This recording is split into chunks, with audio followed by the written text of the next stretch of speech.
Chapter 4:16. Moreover, the descendants of the northern frontier aristocratic families looked down on these farmers. Even if they didn't have a contract, these farmers were often taken advantage of by the aristocratic families for the sake of their reputation. Therefore, there was a lot of resentment between the two parties. However, these farmers didn't dare to say anything in the past, so there wasn't any conflict. Now that there was another way to feed their families, these farmers wouldn't be willing to mix with the aristocratic families even if they didn't want the land that was passed down from their ancestors. Even if the aristocratic families were willing to give up their profits, it wasn't something that could be solved with just a 10% or 20% tax deduction. If they wanted to keep these farmers, they would have to offer a greater discount than the northern frontier prince's residents. In other words, if the northern frontier prince's residents only collected 20% tax for the first 10 years, they would be exempt from the tax. In the future, if the northern frontier prince's residents raised the tax to 50%, they would only be able to collect 20% tax. However, if they turned around, they would have to give 50% of the income from the farmland to the northern frontier prince's residents. If the income from the land wasn't enough, then they would have to fork out their own money and grain to make up for it. Although everyone present was the head of a large family, it would be fine if they had to live like this for a year or two, but who would be able to stand it after a long time? Even if they had a mountain of gold, they couldn't just sit around and eat until it ran out. Even if they could get a decent amount of income from the Northern Territory Chamber of Commerce every year, their lifeline was in the hands of others. If they casually found a reason to stop them, such as not giving them goods or restricting their caravan from leaving the country, they would come looking for trouble if they couldn't settle the debt. According to the rules of the Shinwu dynasty, although the aristocratic families could annex land, they were not allowed to lose any of the land under their name unless it was handed over to the local government. Unless there was an unstoppable natural disaster, the crime of losing the land was the same as a general losing a battle and losing a city. The best result would be the execution of the family head, confiscation of the property, and exile of the entire family. Head of the Hu family, you are the king of the northern frontier. Are you going to just watch that Bratly Zhong do whatever he wants? A head of an aristocratic family who weighed close to 150 kilograms choked and said with a gloomy gaze, "Don't forget, although you are the king of the northern frontier, your Hu family is still an aristocratic family in the northern frontier. We don't have to say which side you should sit on, right?" Bang! Hu Yan slammed the teacup in his hand onto the table and looked coldly at the fatty. He growled, "Isn't it obvious who this Hu favors? If it weren't for this Hu's words today, you would still be foolishly guarding your own land. Only after the northern frontier prince's estate has squeezed all the profits dry will you realize that you've suffered a great loss." Logically speaking, although Hu Yan's performance was strong enough, these family heads were also shrewd people. They naturally knew that Hu Yan had gathered all of them here because he had a request. Therefore, each of them gave Hu Yan a cold shoulder, just so that their family could put in less effort. However, this fatty obviously did not know how to control his strength. He slapped his palm directly on Hu Yan's reverse scale. Everyone knew that Hu Yan, the king of the northern frontier, was just a figurehead who was not even as good as Lei Fan. In any case, Lei Fan still had the northern frontier guard army in his hands. Moreover, he was from the Lei family. All the forces in the northern frontier had to give Lei Fan some face. In the eyes of Lin Yuan, Lei Fan was like an ant. He could kill him as he wished. Now, in Hu Yan's hands, other than the Hu family, there were only 100,000 prince's guards. Moreover, no one knew how many of these 100,000 prince's guards were spies of the Demon Emperor Association. Figurehead was the synonym of Hu Yan. However, Hu Yan was from the Hu family and had inherited the title of Shunning City's city lord. His talent was not bad. Other than being suppressed by Lin Yuan and Lei Fan, he was also a proud and arrogant person. This fatty immediately criticized Hu Yan, but he had touched Hu Yan's bottom line. This was because his words were more or less criticizing Hu Yan for not putting in effort for the family and had always stood on the side of the northern frontier prince's mansion. Even his tone was somewhat harsh. However, they all knew that Hu Yan was the one who had put in the most effort in this incident. At this point, to say that Hu Yan did not put in effort was equivalent to pointing at Hu Yan's nose and calling him a useless person. Hu Yan's sudden outburst immediately caused everyone to keep quiet out of fear. Each and every one of them looked at Hu Yan with their mouths agape. After a while, the patriarchs of the aristocratic families acted as if nothing had happened just now. They began to toast each other, and the atmosphere of joy and laughter was restored in a short time. They were all trying to suppress this fatty's mistake openly and covertly. Humph, Hu Yan snorted coldly and shifted his gaze away from the fatty. He said in a deep voice, "Everyone's mouth is unforgiving, but in your hearts, you all know that in order to stop this new set of policies, this Hu had to shed all pretense of cordiality with all the officials in the northern frontier prince's mansion. But there was no other choice. Li Zhong has the backing of Lord Dragon King. With just this Hu's strength, how can I be a match for that guy? I ask everyone to lend me a hand." Family head Hu must be joking. A young man dressed in a scholarly robe stood up and cupped his hands towards Hu Yan. He sneered and said, "My Wang family is in the northern frontier. Although we are not considered a big family, we are still very clear about the matter of being loyal to the emperor. It's just some land. If Lord Dragon King likes it, he can take it. My Wang family will never do anything to betray Lord Dragon King." Humph, what a nice way to put it. Isn't it because you are afraid? The plump family head from before snorted coldly and said sarcastically, "If your Wang family really doesn't care, why did you come all the way to Shunning City? Could it be that you are here to freeload off family head Hu's banquet today?"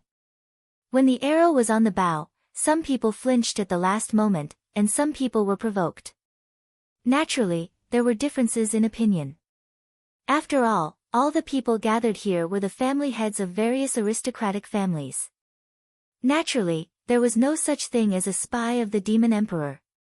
Moreover, since Hu Yan had issued the invitation for this banquet, he would naturally make preparations in advance.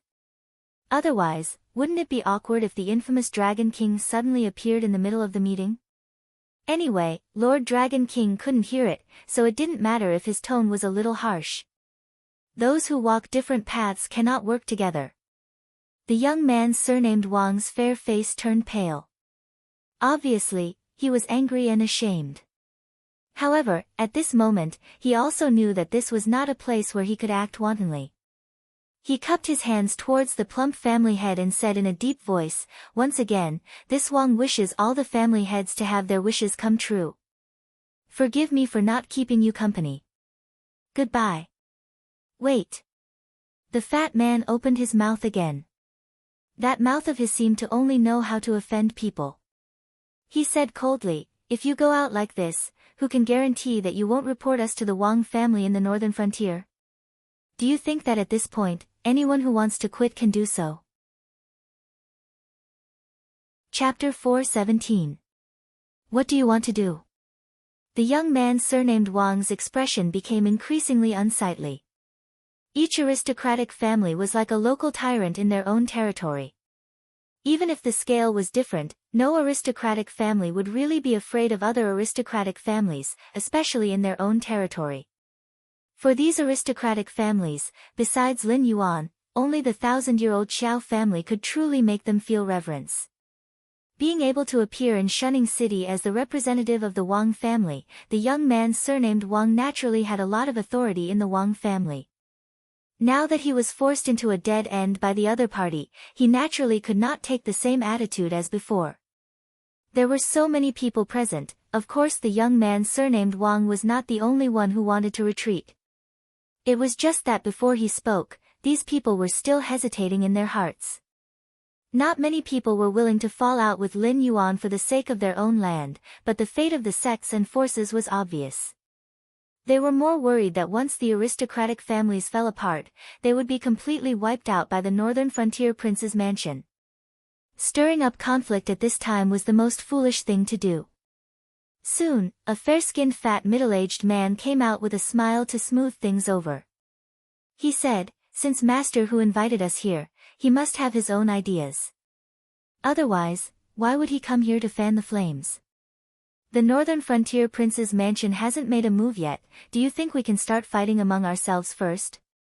As his voice fell, even the hostile young man surnamed Wang and the plump master of the Heavenly Court paused.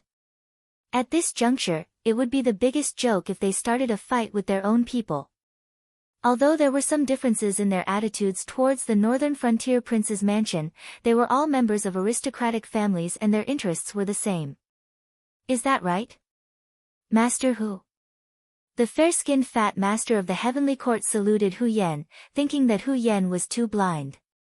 No matter what the Northern Frontier Prince's mansion was planning, the aristocratic families of the Northern Frontier must now unite. Otherwise, with the strength of one family alone, there was absolutely no way to fight against the Northern Frontier Prince's mansion. But if they united, although there was still a great disparity in strength, at least they could ensure that the land issue would not be solved by force, and they would have space to move. My idea? My idea is very simple. Hu Yan narrowed his eyes slightly and said coldly, let's join forces and put pressure on the Northern Frontier Prince's residence. Lord Dragon King is very busy during this period. The Southern Expedition is about to set out to sweep away the rebels nearby. The Fallen Star Army is also going to move into the Southern Expedition and start recruiting. Also, the Demon Emperor Association and the Northern Territory Chamber of Commerce have many minor details that need to be changed. Lord Dragon King is not free. Our opponent from the very beginning is only Li Zhong. The family heads looked at each other in dismay. They did want to join forces to put pressure on the Northern Frontier Prince's mansion, but they did not have any clue at the moment. After all, they did not intend to fall out with the Northern Frontier Prince's mansion at all. Naturally, they could not use those insidious tricks in the past. Therefore, it was quite difficult to control the scale. Don't worry, everyone. Since I dared to invite you here, I have made full preparations. I have also prepared a plan for how to put pressure on the Northern Frontier Prince. After today's banquet, you will go back to your own territories and think of ways to do something about the farmland and population. Then, write a letter of impeachment and send it to the Northern Frontier Prince's mansion. For example, the secretaries of the Qingzhang land and the soldiers of the Fallen Star Army have been accumulating wealth and raping women in the northern region for their own personal gains. That is why the people in the northern region have no way of making a living, and there have even been cases of murder. You have already exhausted your brains just to maintain the stability of the northern region. You don't have the energy to do anything else. Remember, in the letter of complaint that you send to the Northern Frontier Prince's mansion, you must write that these secretaries and soldiers will be severely punished. At the same time, you will find a way to detain them first and then pour the dirty water on them. At that time, I will send people to investigate. Then, both sides will work together and directly kill him. Even if we can't bring down Li Zhong, we can still cut off his henchmen. After this group of people is dealt with, he will definitely send his men out to clear the land. Therefore, if he wants to use people, he can only use my people. Hu Yan reached out and patted his chest. The smile on his face gradually became wilder and wilder. He said in a cold voice, when my men go to clear the land, we will have the final say on how much fertile land and how much wasteland there is. When Li Zhong fails his task, the Dragon King will definitely be angry. Although he won't kill Li Zhong, he will definitely hand this matter over to other capable subordinates. Hu Yan's idea was very simple. Since they couldn't bring down Li Zhong directly, then they would just cut off Li Zhong's henchmen.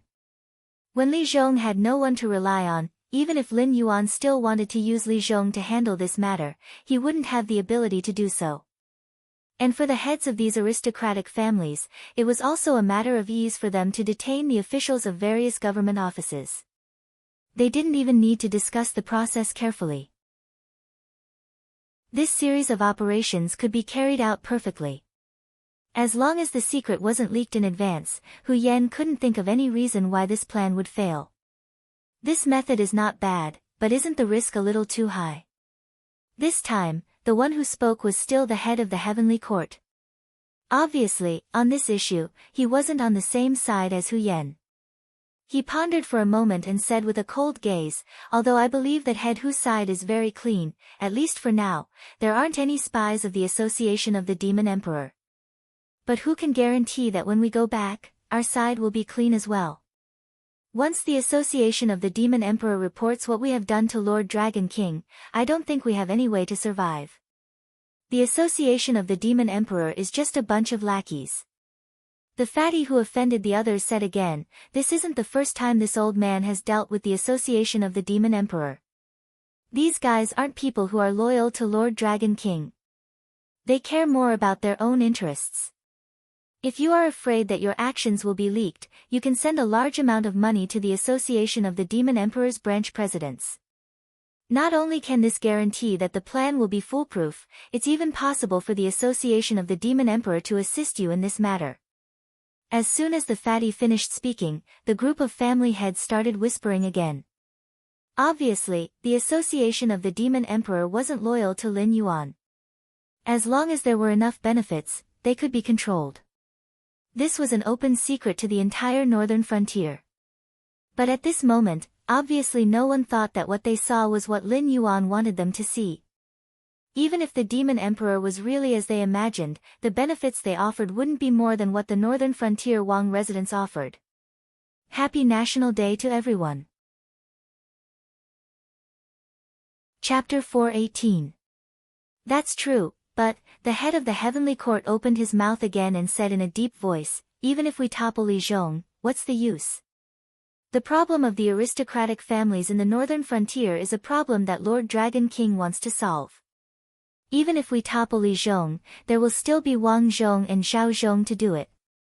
We took such a big risk to do this, is it just to delay our deaths? Everyone fell silent again and looked at Hu Yan anxiously. Because what he said was indeed reasonable. Everyone took such a big risk to do this. Once it was found out, it would give the northern frontier prince's residents a legitimate reason to eradicate them. But in the end, the results still did not change. The biggest beneficiary might be Hu Yan, because Li Zhong was Hu Yan's #1 political enemy. After he was eradicated, Hu Yan would still be a puppet, but at least a puppet with more power. Those officials who came later would more or less be afraid of Hu Yan. Brother Zhang, you're right. It's His Majesty the Dragon King's will to clear the land in the northern region. No matter who comes here, we have to follow his orders. But now, Li Zhong is sitting in this position, and it's obvious to all of you that he's not even willing to spare time to have a meal with us. This guy is bent on taking back the land in our hands. I don't mean to say this, but even if you're willing to give Li Zhong great wealth, he won't be willing to accept these benefits, right? But if someone else sits in Li Zhong's position, he knows that the first condition to do this well is that we aristocratic families cooperate with him. Otherwise, he will collapse in the same way that Li Zhong collapsed. Unless Lord Dragon King directly uses force to eradicate the aristocratic families in the northern frontier, the result will not change. So this new guy, no matter what he is thinking, has to give us face. When the time comes, everyone can show off their skills to please each other. At least on the land clearance issue, everyone will have room to maneuver. At least, you will not be killed directly and have no chance to make a comeback. Moreover, to put it bluntly, I, Hu Yan, am the king of the northern frontier in name, but in fact, I am just a puppet. So, whether Li Zhong falls or not, it has nothing to do with me. I do these things and say these things because I am also a member of the aristocratic families. Of course, I also have to figure out the intentions of my superiors. Otherwise, one day, if I make an unintentional mistake, I will end up with my head separated from my body. So, according to my speculation, once Li Zhong falls, the new person who will take over is most likely me. Because my superiors can't bear to see me having influence in the northern frontier. Now, my biggest reliance is actually all of you, who are also aristocratic families. If I am in charge of this matter, no matter the result is good or bad, I will definitely be at odds with all of you. Looking at this matter from my superior's point of view, I am the most suitable person to take over Li Zhong. Similarly, if I am in charge of this matter, then there will be more room for you to maneuver. As long as we can make a good show, this set of government decrees can be postponed indefinitely.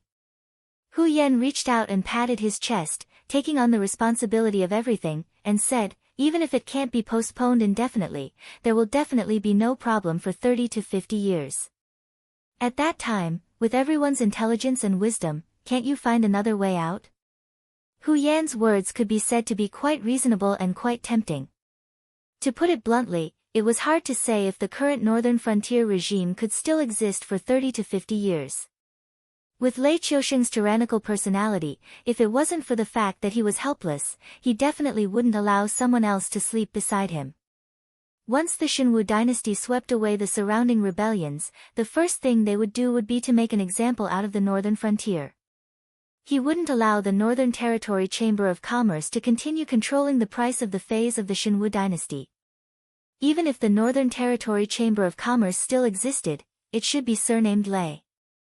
Therefore, 30 to 50 years later, even if they couldn't find another way out, without Lin Yuan suppressing them, they could continue to maintain the current situation. They would still be the dominant aristocratic family in the northern frontier. Pfft, a sneer suddenly sounded at an inappropriate time.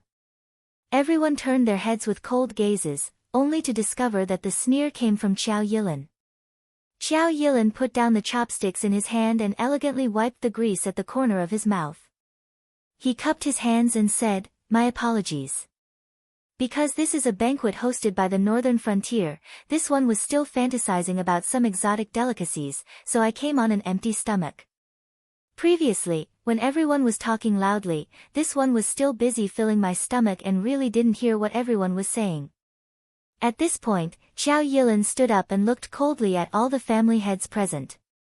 He said in a cold voice, "I'll have to trouble everyone to repeat what you said earlier about not having a ruler and not having a father."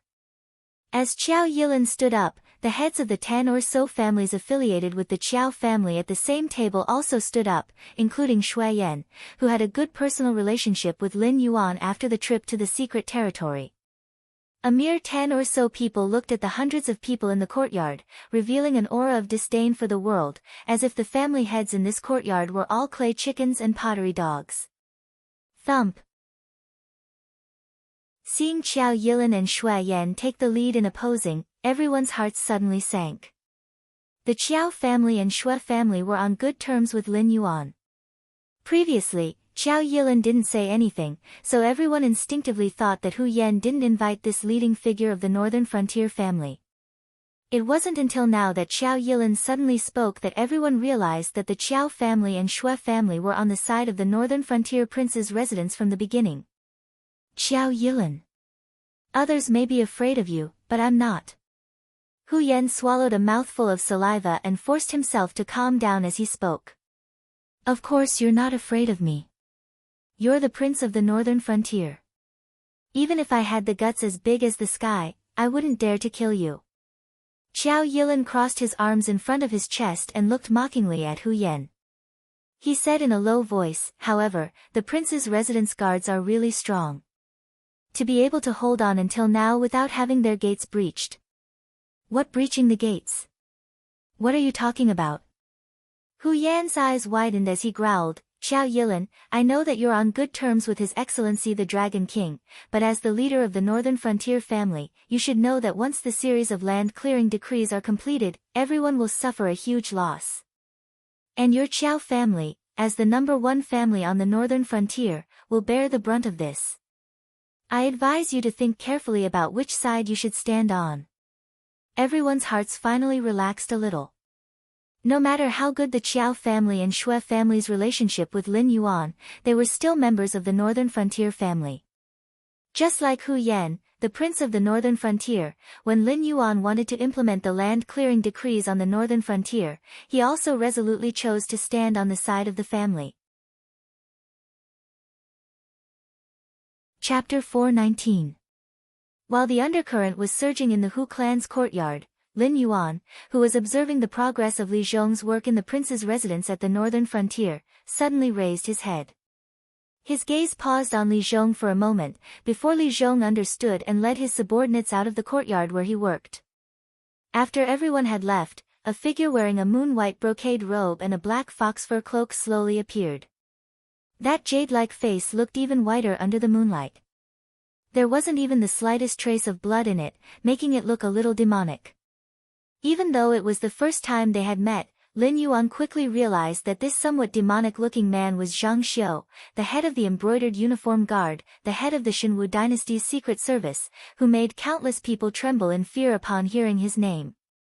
Lord Dragon King, this is the first time we've met. Please accept this humble gift as a token of my respect. Zhang Xiu bowed slightly and casually tossed out a brocade box. It accurately landed on the ground 3 feet in front of Lin Yuan. Due to the collision, the contents of the brocade box clearly shook a few times. Very quickly, blood seeped out from the bottom of the brocade box. Lin Yuan's multicolored eyes focused slightly. A wave of demonic power flashed past, and the brocade box shattered into pieces, revealing a head that had died with remaining grievances.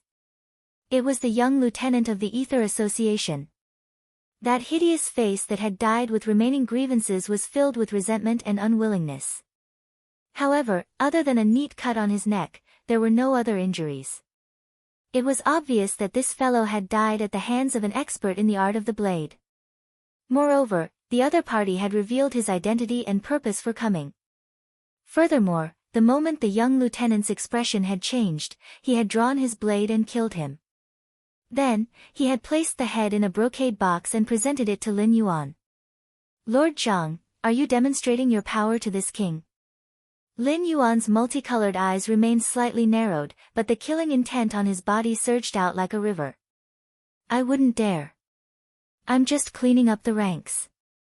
My embroidered uniform guard has never needed incompetent subordinates, much less useless trash.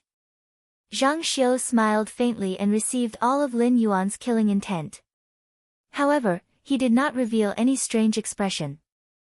Without waiting for Lin Yuan to speak again, Zhang Xiu straightened his clothes and said indifferently, I came to the northern frontier on His Majesty's orders. After all, you went overboard in the northern frontier. First, you used the opportunity of attacking the sects to humiliate the king of the northern frontier. Now, you want to humiliate the king of the northern frontier by attacking the aristocratic families. We can't figure it out. If the king of the northern frontier collapses, it doesn't seem to be beneficial to Lord Dragon King, right? Zhang Xiu repeatedly pondered over Lin Yuan's actions and results. The king of the northern frontier was a fig leaf for the Shenwu dynasty, but wasn't it also a fig leaf for Lin Yuan? If it weren't for the existence of the king of the northern frontier in name, the 7 dynasties would not have allowed the monster forces to step out of the Hengduan Mountains, let alone control the lives and deaths of tens of thousands of people in a region. Therefore, the existence of the king of the northern frontier was not only a foreshadowing left behind by the Shenwu dynasty to invade the northern frontier in the future, it was also a banner that Lin Yuan had to raise. What's more, even if the 7 dynasties did not care about Lin Yuan, without the principle of the supremacy of the royal authority, there were still not many benefits for Lin Yuan to govern the northern frontier. After all, when the hearts of the people lost their fear of the royal authority, even if the king of the northern frontier was completely turned into a puppet, how could Lin Yuan, the dragon king of the Black Water, not be affected by it? The northern frontier does not need a king. What the northern frontier needs is a book of laws and a leader. To the northern frontier, the identity of the leader is not important. As long as the direction he chooses is right, he will naturally be supported. As for the impact on the royal authority, Lin Yuan smiled. His voice paused for a moment, and then he revealed his sharpness and coldly said, What does it have to do with this king? This king is not the ruler of the northern frontier. In name, this king is the righteous God in charge of the northern frontier. Without the king of the northern frontier is still the northern frontier. But without this king, this righteous God, is the northern frontier still the northern frontier? Zhang Xiu thought silently for a moment.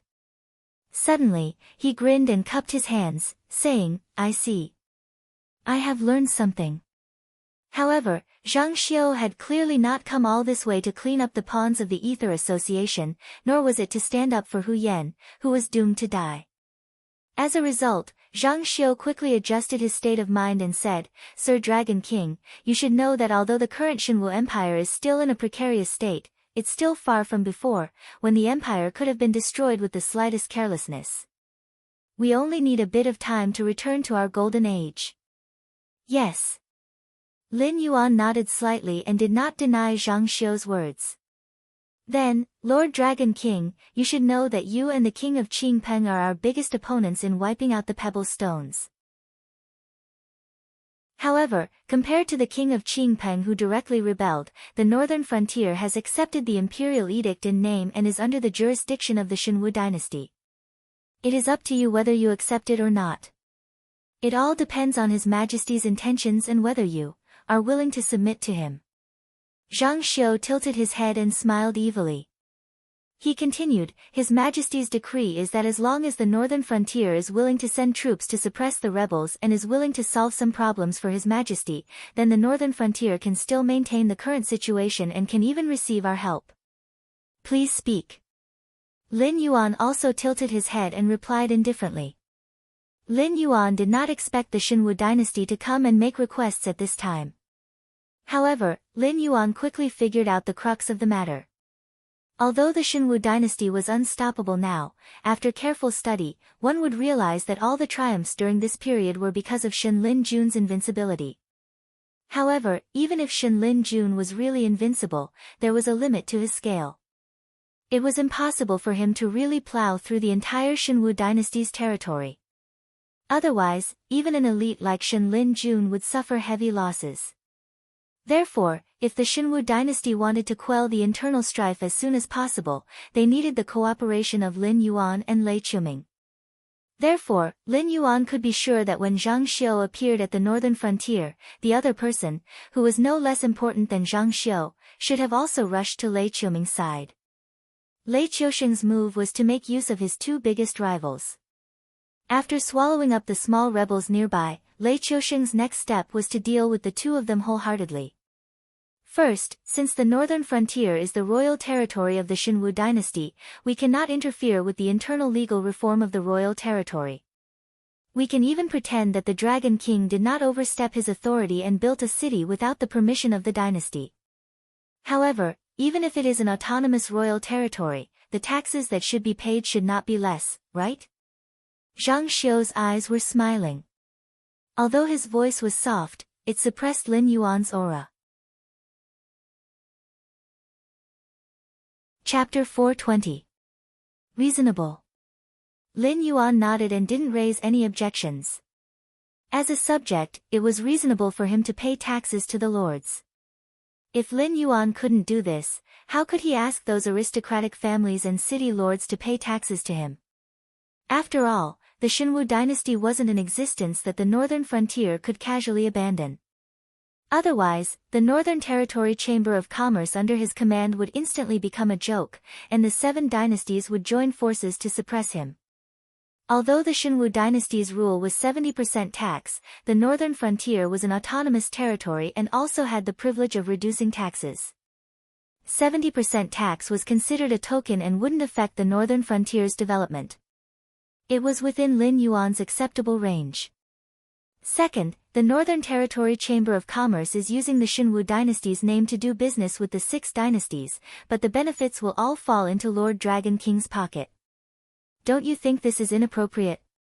Zhang Xiu's smile didn't fade. It was obvious that Lin Yuan's action of agreeing to pay taxes had given him confidence, so he struck while the iron was hot and raised the second condition. It's appropriate. The one who replied to Zhang Xiu this time was Lin Yuan's confident reply. Then, without waiting for Zhang Xiu to come up with words to persuade Lin Yuan said, the Northern Territory Chamber of Commerce is now able to pass through the Hengduan mountain range and do business with the other 6 dynasties because it is 100% under my control. Therefore, I don't care if this is your idea, Lei Qiusheng's idea, or that influential person's idea. I won't make any concessions. At this point, Lin Yuan even yawned and said lazily, of course, you might have a way to seize the Northern Territory Chamber of Commerce's ownership by force or even make me suffer in silence. In that case, I can guarantee that no caravan will be able to pass through the Hengduan mountain range. Even the Xinwu dynasty's various prices, especially the prices of feis, will rapidly increase to a price that you won't be able to accept. Zhang Xiu's smile dimmed, and he almost couldn't suppress the anger in his heart. Lin Yuan's words were too arrogant. The moment he spoke, he directly called out Zhang Xiu, Lei Qiusheng, and some influential people. It was obvious that he didn't intend to give anyone face. He even threatened Zhang Xiu that if they dared to make a move on the Northern Territory Chamber of Commerce, the situation of him raising the prices of feis would happen again. Although the embroidered guard's spies in the northern frontier had almost been completely uprooted, everyone knew that the Northern Territory Chamber of Commerce's control absolutely belonged to Lin Yuan. Even if one had climbed to the position of vice president in the Northern Territory Chamber of Commerce, if Lin Yuan didn't say anything, they wouldn't be able to take out any feis from the Northern Territory Chamber of Commerce's storehouse. This was because the Northern Territory Chamber of Commerce's storehouse was in the Stoneclaw Forest, which belonged to the Fey Beast's territory. Without Lin Yuan's order, any human who stepped into the Stoneclaw Forest would definitely not have a good ending. As for Zhang Xiu's previous idea, he had wanted the Ether Association to cooperate with another Fey faction and replace Lin Yuan's exclusive control of feis. However, it seemed like this plan had come to an end. Why would a caravan under the banner of the Northern Territory Chamber of Commerce be able to cross the Hengduan mountain range? Because of benefits? Of course not. That was because Lin Yuan had the final say in the northern frontier. He also had the support of the three Beast Kings and Beast Lord Kirin. Lin Yuan, who had contributed greatly to the Fey Beast race's expansion, naturally had the face to do this. Even if the other Beast Kings didn't like humans, they had to suppress their temper and watch the Northern Territory Chamber of Commerce's caravan pass through their territory on account of Lin Yuan's expansion. However, if it were another Fey Beast clan, they obviously wouldn't give Lin Yuan face, not to mention that Lin Yuan was very likely to be the next Beast Lord. This was especially so for the Green Swamp clan, which was the worst choice. The Green Swamp clan was indeed one of the stronger clans in the Hengduan mountain range. Even the great Beast Kings had suffered losses before. However, there were many other powerful clans, and not all of them were as good as the Nine-Colored Deer clan. An existence like the Green Swamp clan was no different from a rat crossing the street. If they were allowed to do this, no matter how many goods were transported, they would never be able to return. It was precisely because of these factors that those Beast Kings had opened the door to Lin Yuan for the sake of benefits. However, I am not an inflexible person. The Northern Territory Chamber of Commerce can bring in huge profits, and it's naturally impossible for no one to be jealous of this profit. Therefore, if a powerful ally is willing to join us, I naturally can't ask for anything more. I can make the decision to give you 30% of the Northern Territory Chamber of Commerce's annual income. As for whether this profit will be given to you, or if you will give it to Lei Qiusheng, or if it will be evenly distributed, that is your own business. I only need you to help me withstand the internal pressure of the Xinwu dynasty after receiving the benefits. Don't let anyone casually reach out to the Northern Territory Chamber of Commerce. As a compromise, I can agree to let the embroidered guard's spies re-enter the northern frontier. However, I must have a list of these spies, and they must unconditionally accept the Council of the Fey Emperor's surveillance. If they do anything that crosses the line, or if there are spies not on the list, I will immediately eliminate them. Lin Yuan's heterochromatic eyes flashed with a dangerous cold light. He sneered and said, "If you don't agree, then you will have nothing. When the world falls into chaos again, I won't be as easy to talk to as I am now." Zhang Xiu thought for a moment before nodding heavily. Not to mention the Xinwu dynasty, even in the 7 grand dynasties, the status of merchants was actually not high. There was no such thing as business tax. Lin Yuan was willing to give them 30% of the profits, which was equivalent to giving the Xinwu dynasty a tax that was even higher than the annual income of the northern frontier. Moreover, it was the kind that would be directly sent to the private treasury. After receiving such great benefits, it was reasonable for them to help Lin Yuan resist the pressure from the nobles. That's all for this. There is one last thing. Zhang Xiu sighed helplessly and said in a deep voice, His Majesty often says that if you are a Fey Emperor, you will definitely be a good minister who can rule the world for him. Right now, His Majesty is very interested in your reforms and is willing to use the northern frontier as a test area. At the same time, he will also open up some new test areas within the Shenwu dynasty. However, your attitude towards the sects and aristocratic families is already very clear.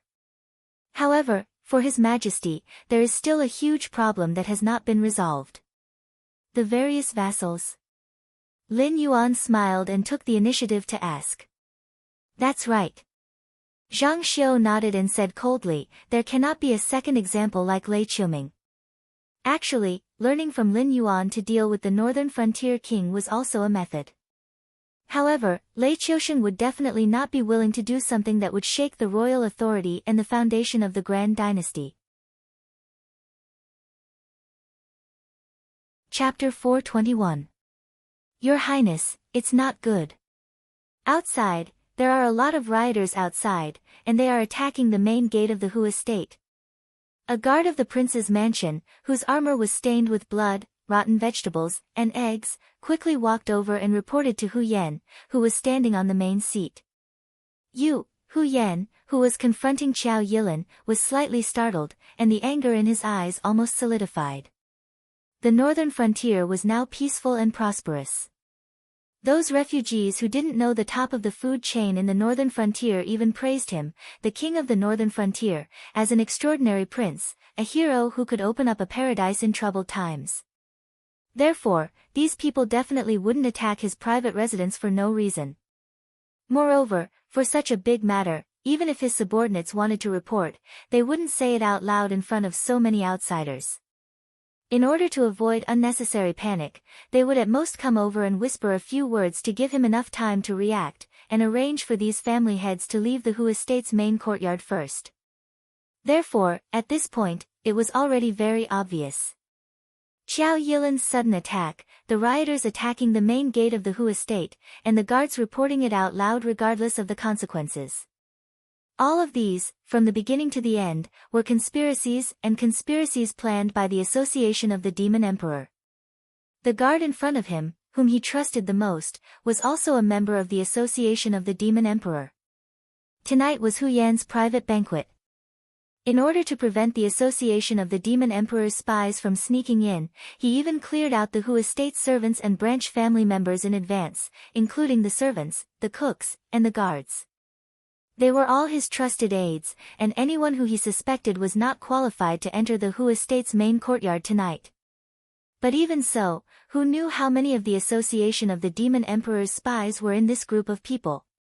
Sure enough, almost as soon as the messenger's voice fell, all the patriarchs in the Hu clan's courtyard shot up from their seats as if there were steel needles in their chairs.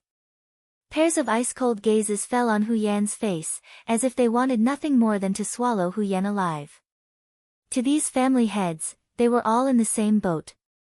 Apart from being the family head of the Hu estate, Hu Yan also had the identity of the king of the northern frontier. At such a crucial moment, Hu Yan gathered them here to put on a show and give Lin Yuan an excuse to wipe them out in one fell swoop.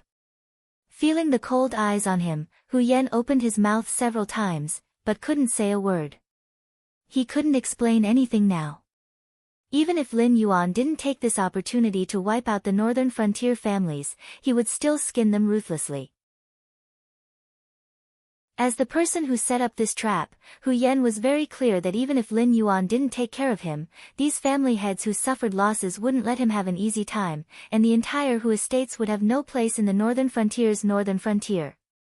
Everyone's performance today has been broadcasted by the Association of the Demon Emperor through the projection stone in every city in the northern frontier. Family head Hu, now do you know why the people of Shunning City attacked your Hu estate? Qiao Yilin patted the non-existent dust on his gown, looked around at everyone with a cold face, and said in a cold voice, ever since Lord Dragon King took over the northern frontier, he pushed for new policies, established new laws, and built new cities. Every move he made was for the betterment of the northern frontier. You are all northern frontier families, and you are all existences who share the same fate with this land. I originally thought that you would help Lord Dragon King, but I didn't expect that all of you would only be eyeing the small profits on your plate. Everything was as Li Zhong had predicted. Ever since Lin Yuan took over the northern frontier and established the Northern Territory Chamber of Commerce, all the sects and families made a lot of money in the beginning. Even the commoners who worked in related industries made a lot of money. After Lin Yuan defeated the sects, the Northern Territory Chamber of Commerce's profits were split between Lin Yuan and the aristocratic families. In the process of suppressing the sects in the northern frontier, the aristocratic families didn't do anything at all. Only the Qiao family showed their faces, but the aristocratic families didn't let go of any of the profits that the sects gave up after they withdrew. They thought that the aristocratic families were already satisfied. At least with the example of the sects, even if they were dissatisfied with the land clearance, they would only complain in private, but on the surface, they would definitely cooperate. But no one expected that the aristocratic families would resist so strongly when Lin Yuan wanted to take away the land that they didn't value very much.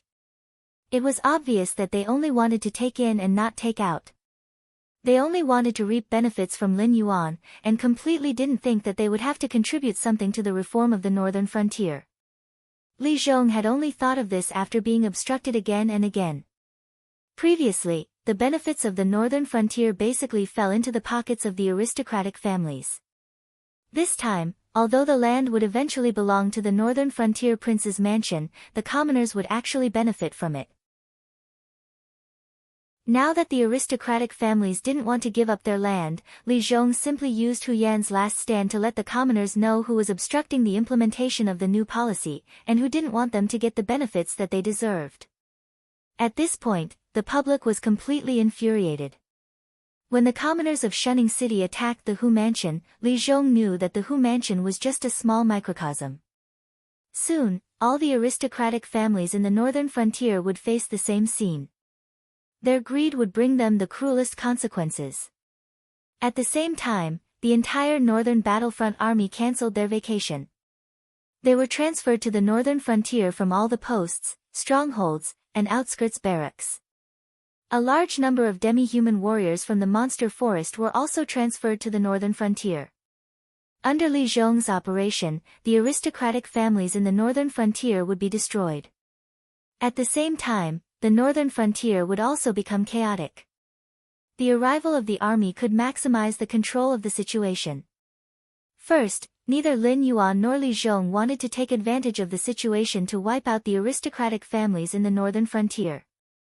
Second, once the northern frontier became chaotic, people with ulterior motives or those lazy thugs would follow the trend to rob, fight, and smash things, which would make the northern frontier even more chaotic. Therefore, Li Zhong was very clear that the situation couldn't be out of control. Even if he had to use force, he had to repair the cracks in the chaos as soon as possible, so that everything would be under his control. The young man surnamed Wang's face obviously looked better. Although the commoners in the northern frontier might not let the Wang family go, he dared to go against Hu Yan and express that he didn't want to be Lin Yuan's enemy, so it wasn't completely useless. Even if it was just a show, Lin Yuan would protect him, the sensible head of the family, and the family. Chapter 422. When Zhang Xiu returned to the imperial capital, it was already 5 days later. It wasn't that Zhang Xiu was slow, but that he had stayed in the northern frontier for the past few days and had been discussing some details with Lin Yuan. Zhang Xiu had only left when he had more or less understood Lin Yuan's plan and the future reform of the northern frontier. On the way, he had already begun to record what he had seen and heard in the northern frontier. He then organized it into written documents and prepared to submit it to the Emperor Shenwu when he met him. After greeting the two guards, Shen Lin Jun, Zhang Xiu tidied his robe and walked into the imperial study.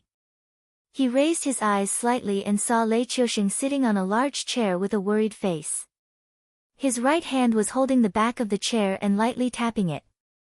He was frowning and thinking about something. Zhang Xiu cleared his throat and bowed to Lei Qiusheng.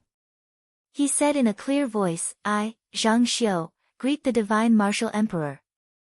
Thanks to your Majesty's blessing, I was able to successfully establish contact with the Black Jiao. These are the details." Your Majesty, please take a look. After he finished speaking, Lei Qiusheng seemed to have realized that Zhang Xiu had walked into the imperial study. He cleared his throat and the worry on his face instantly disappeared. Immediately, one of the eunuchs serving Lei Qiusheng bowed and trotted to Zhang Xiu's side. He held the documents that Zhang Xiu had written with both hands and trotted back to Lei Qiusheng's side. My dear minister, you may rise. Lei Qiusheng took the documents from the eunuchs and lowered his head to read them. He didn't even raise his head as he spoke. Only then did Zhang Xiu stop kneeling. However, he still maintained a proper posture and stood there, carefully observing Lei Qiusheng's expression. After about 4 or 5 breaths, a smile appeared on Lei Qiusheng's originally serious face. He said in a low voice, using the greed of the aristocratic families to incite public anger, deliberately allowing the people under his rule to suppress the aristocratic families, and also increasing the strength of the troops stationed in various places. This Black Jiao is very powerful. He has the entire northern frontier aristocratic families in a tight grip. Even if they can survive the anger of the people, if they want to earn a living in the northern frontier in the future, they will have to rely on the Black Jiao. Ever since Lin Yuan had taken control of the northern frontier, Lei Qiusheng had been observing Lin Yuan's actions. On this matter, Lei Qiusheng didn't blindly trust Zhang Xiu and the embroidered uniform guard like before. Instead, he sent out imperial spies who had been heavily nurtured but might not be used in their entire lives to gather information about the northern frontier. Ever since Lin Yuan had chased away the Green Marsh clan and completely confirmed his position as the overlord of the Stoneclaw Forest and the surrounding areas, Lei Qiusheng had sighed from time to time. He expressed that if this Black Jiao, who had broken the norm, was a human, he would be the best candidate for the position of Grand Secretary of the Xinwu dynasty. Your Majesty, the information about the northern frontier is just a matter of convenience. You asked me to ask about the Black Jiao, and he also answered. Zhang Xiu stood with his head held high and chest out. However, a hint of seriousness flashed across his eyes. He said in a deep voice, in my humble opinion, although this Black Jiao has given a solution, it is a strong medicine. Your Majesty needs to plan slowly. At the very least, you have to wait until the rebels under the Qingping King's command have been dealt with before you can implement it. Order of gratitude? Before Zhang Xiu could finish speaking, Lei Qiusheng interrupted him. Zhang Xiu knew that Lei Qiusheng was expressing his dissatisfaction with him for interrupting him. He simply shut his mouth obediently and waited for the result. He had inquired about every detail of Lin Yuan's order of gratitude. On the way back, he had thought about it repeatedly. He was certain that although this move was beneficial for the Xinwu dynasty to weaken the vassal kings, once this decree was issued, the vassal kings of the Xinwu dynasty would be in uproar. Even the imperial clan court would express that this move was against the ancestral system. Although Lei Qiusheng was the founding emperor of the Xinwu dynasty, the monarchs of the 7 dynasties could not avoid the harem. Firstly, they needed a large number of heirs to choose the most suitable candidate to inherit the throne. Secondly, in such a large dynasty, aristocratic families, sects, and even nobles were forces that could not be ignored. As an emperor, he had to establish marriage relationships with various forces. Otherwise, if the people's hearts were not stable, the emperor's rule would not be stable. Therefore, whether it was Lei Qiusheng who sat in the Xinwu dynasty or the vassal kings who were enfeoffed, they all had many concubines. These women did not have any other abilities, but they were definitely not that great. Otherwise, they would not have been sent to the harem by their families to fight for favor. However, they were indeed good at seducing men. Even a diligent monarch like Lei Qiusheng had 17 princes and 8 princesses. Even if Lei Qiusheng did not have any more heirs, after these princes came of age and selected suitable heirs, the remaining sons would also be sent to various places to be vassal kings. Once these vassal kings operated in their own territories for too long, it was easy for them to become recognized as kings by the commoners. Not to mention the fact that there was an emperor above them. Just like Lei Qiuming's rebellion this time, there was not a single person in the entire Qingpeng who said no. Although Lei Qiusheng's rebellion was successful and the royal family of the Wanjian dynasty was swept clean, those old bastards who had followed him to conquer the world were still enfeoffed as vassal kings in various places. Even if their contributions were not enough to be conferred as kings, they were now high-ranking officials. After a few decades of effort, as long as they were not exiled like Yan Xingqi, even if they were a pig, they would be able to operate a considerable force in their own territory. Lei Qiuming's order to gather hundreds of thousands of rebels was indeed shocking. However, which of the military officers and nobles who had followed him to occupy the magpie's nest had less prestige than Lei Qiuming? They just did not take advantage of this opportunity to rebel. If they had any ideas, their influence might not be any less than Lei Qiuming's. Lei Qiusheng wanted to prevent Lei Qiuming's rebellion from happening again. Removing the vassal kings was the most important thing at the moment. However, whether it was now or in the future, there was no difference. If he wanted to remove the vassal kings, it would definitely cause the vassal kings to retaliate fiercely. Perhaps the situation that had been stabilized with great difficulty would once again fall short of success. However, using the Edict of Pushing Grace to remove the vassal kings was the safest method. The vassal kings in that place did not have 7 or 8 children. When the old vassal king passed away, according to the tacit rule of the 7 great empires, the eldest son would inherit the old vassal king's title and territory and become the new vassal king. Day after day, he would continue to operate in his fief. As for the territories that belonged to the emperor, they would be enfeoffed to the new vassal king when the new emperor succeeded the throne. After all, they were all the emperor's sons. However, in this way, the imperial power would be lower and lower. Even when there were many vassal kings in the country, the emperor in name would only be considered a slightly stronger vassal king. Chapter 423. Not to mention a tyrannical emperor like Lei Qiusheng. Even if he was the lord of the earth, he would not want his territory to become weaker and his faction to become stronger and stronger. Therefore, the imperial power would constantly collide with each other. If those vassals were as troublesome as hedgehogs, then the change of imperial power would evolve into a struggle for the throne. The emperor's sons would frequently scheme in the imperial capital, and for the sake of the throne, they would not hesitate to kill each other until the strongest prince was chosen. Lin Yuan's command of Pushing Grace was different. This was a strong medicine, but it forced the vassals to be like the emperor. After their death, they would equally distribute their territory to each of their children. Although the title did not change, the actual power gap was too big. A prince would become a duke, and a duke would become a marquis. After 2 or 3 generations, most of the descendants of these vassals would also be guarding a city. It would be a fool's dream if they wanted to challenge the imperial power. At that time, the emperor would find a reason to take back the territory. The command of Pushing Grace was also a poisonous scheme. Just like how the ministers in the imperial court favored different princes according to their relationship and faction, the subordinates of the vassals naturally favored different princes. Once the command of Pushing Grace was taken out, whether the vassals were willing or not was another matter. However, except for the eldest son, each of the princes would spend a lot of effort to ensure the implementation of the command of Pushing Grace.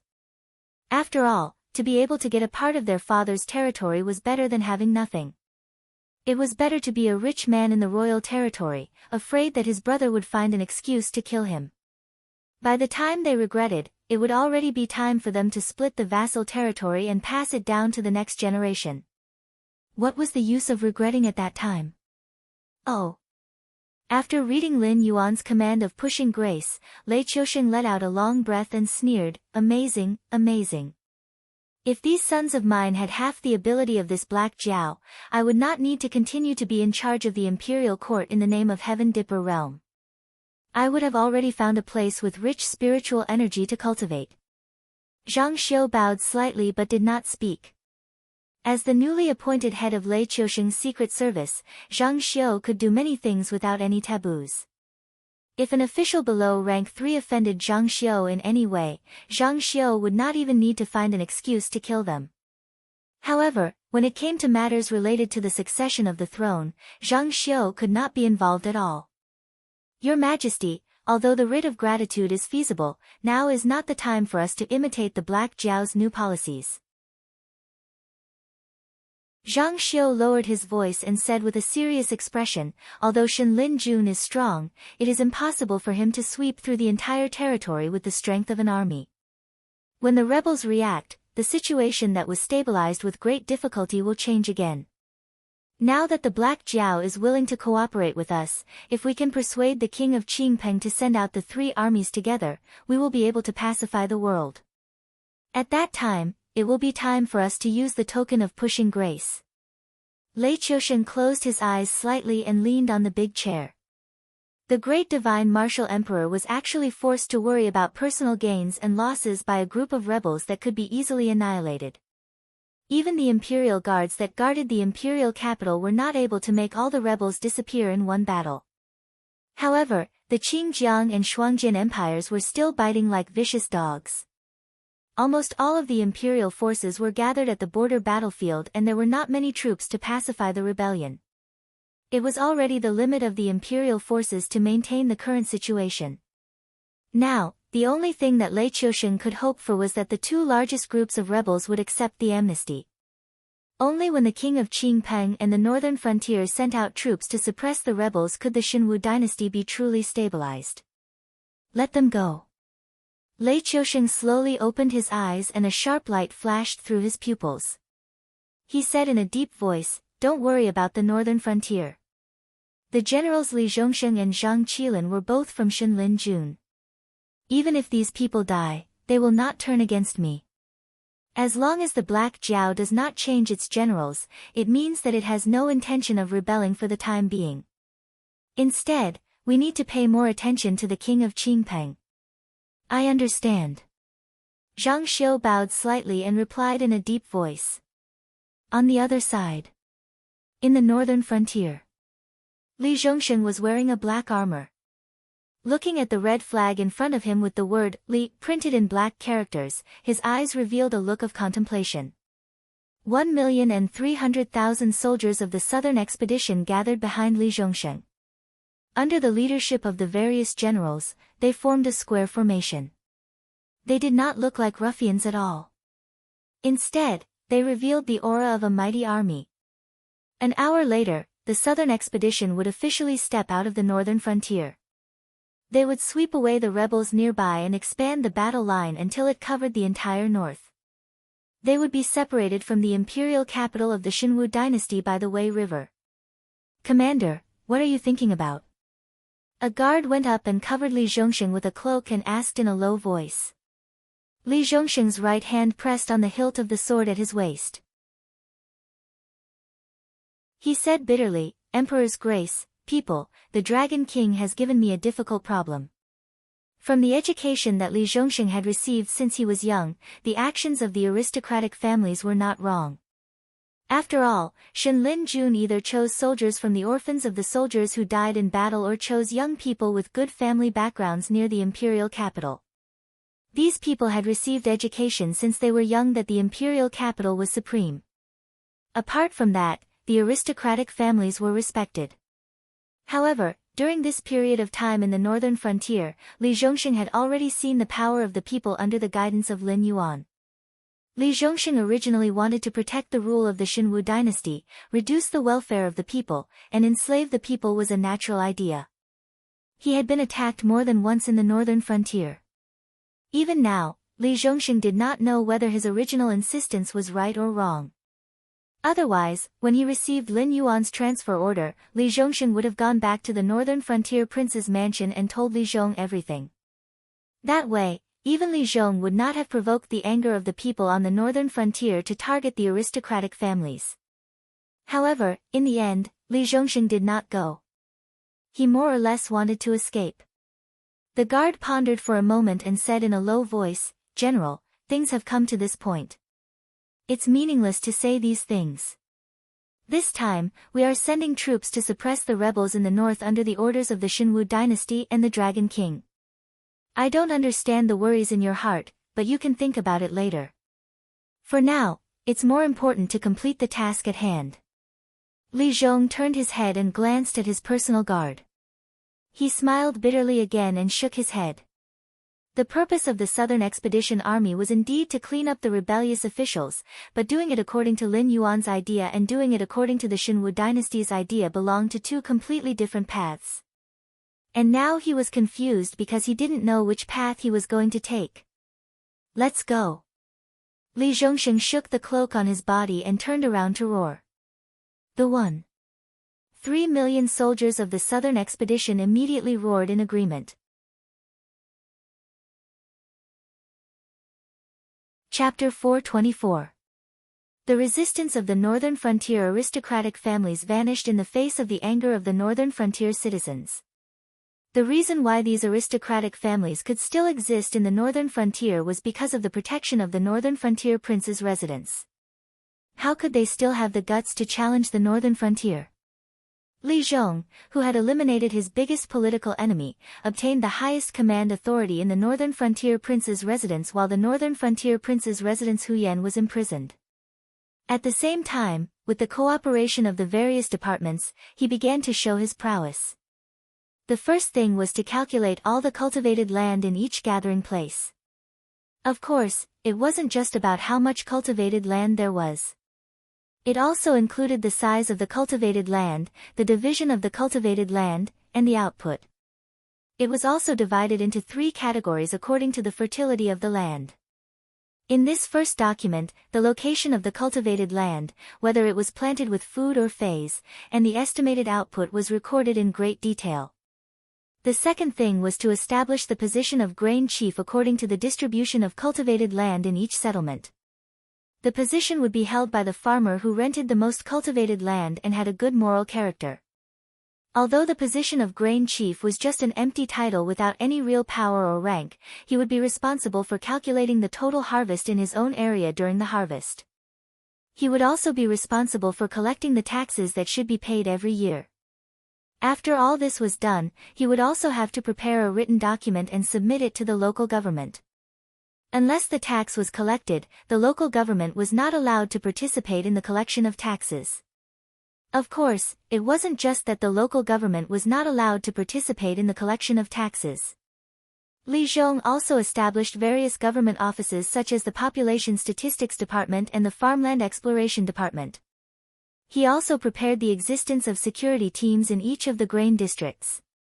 The specific authority was divided in detail and adopted a system of joint punishment.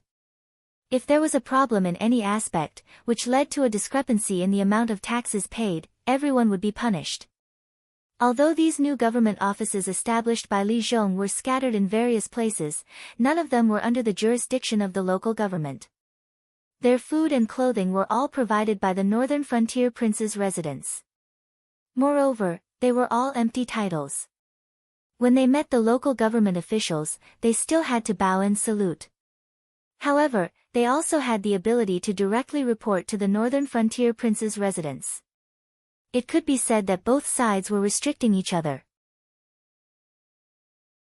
In addition, except for the grain chief, the other empty titles were all not ordinary people. The person in charge of each department would be transferred every 3 years. After 3 years, they would be transferred to another place to take up the same official position. After 9 years, if they were capable and had outstanding political achievements, they would be given priority in promotion to the various government offices under the northern frontier prince's residence. In these 9 years, if their political achievements were mediocre, they would undergo another 9 years of assessment. If their political achievements were bad, they would be immediately removed from their official position and would be investigated. The staff members below the division chief were all graduates of the Northern Frontier Academy. They were also changed every 3 years.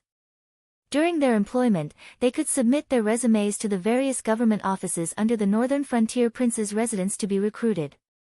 However, they would not be given priority in recruitment. In addition to this internal system, there was also the supervision of the Demon Emperor Association under Lin Yuan's command, who appeared and disappeared mysteriously. The various government offices with empty titles, local government offices, the Demon Emperor Association, the Grain Chief, and other parties would make the same matter several times more detailed. It was not troublesome for everyone to carry out their tasks. They could also supervise each other to ensure that there would not be any conflicts. In addition, the officials with empty titles would be transferred to other places to carry out their tasks just like the official officials. There was no such thing as a flowing city lord being an ironclad official. The third matter was back to the land clearing project. Due to man-made factors, natural disasters, and other factors, the yield of the cultivated land would decrease or increase. Moreover, the land needed to be cultivated year after year. Otherwise, the land would lose its fertility and would no longer be able to grow good crops.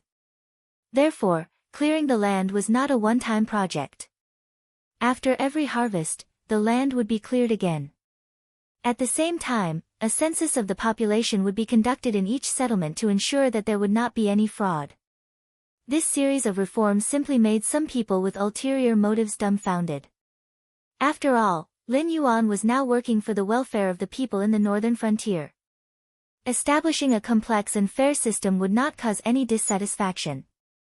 However, to them, it was extremely bad news.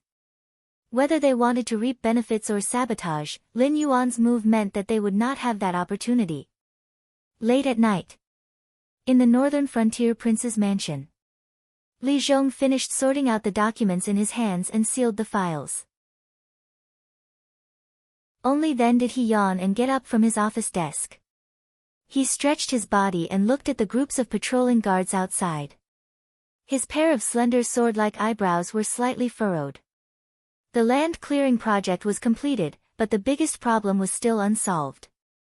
For example, the taxes for the officials and the people, and how should the land distributed to the farmers be divided?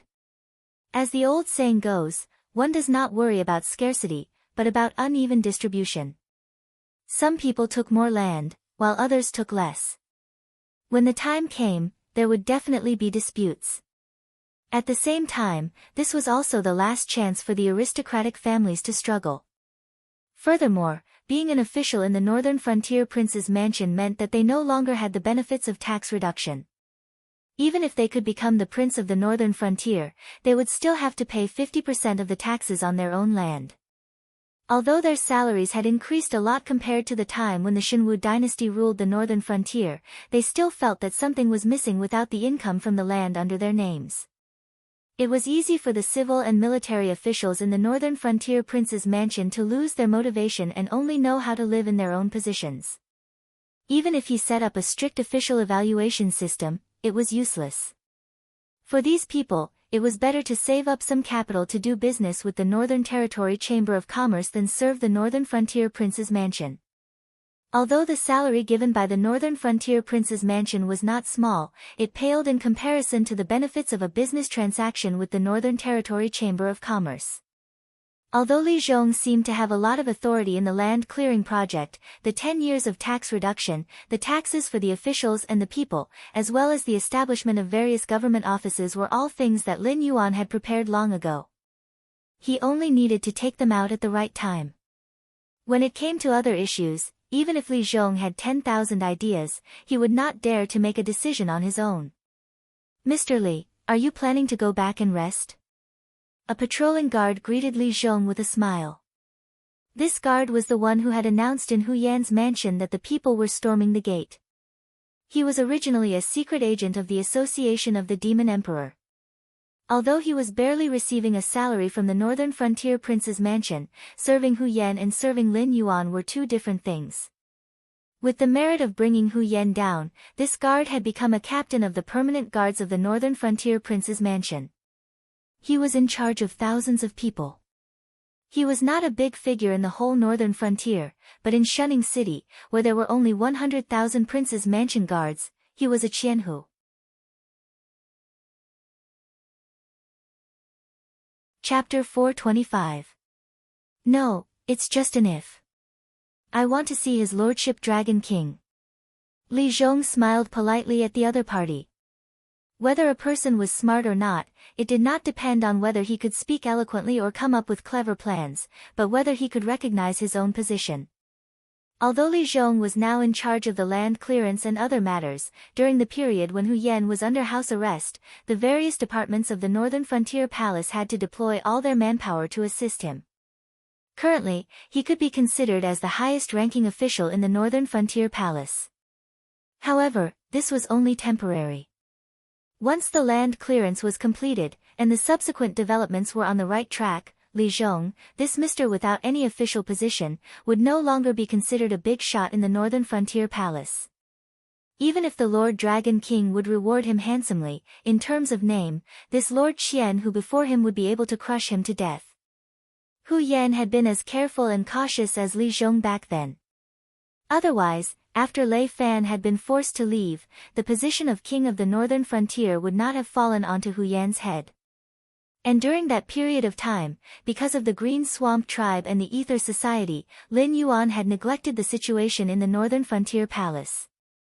Therefore, although Hu Yan did not have Lei Fan's ability and influence, but during that period of time, his authority was much greater than Lei Fan's. Hu Yan had fallen into the trap for two reasons.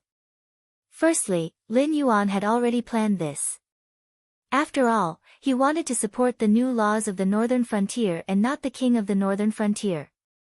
As a member of an aristocratic family, it was only a matter of time before Hu Yan would clash with Lin Yuan over the land clearance issue. Secondly, it was because Hu Yan had become too arrogant.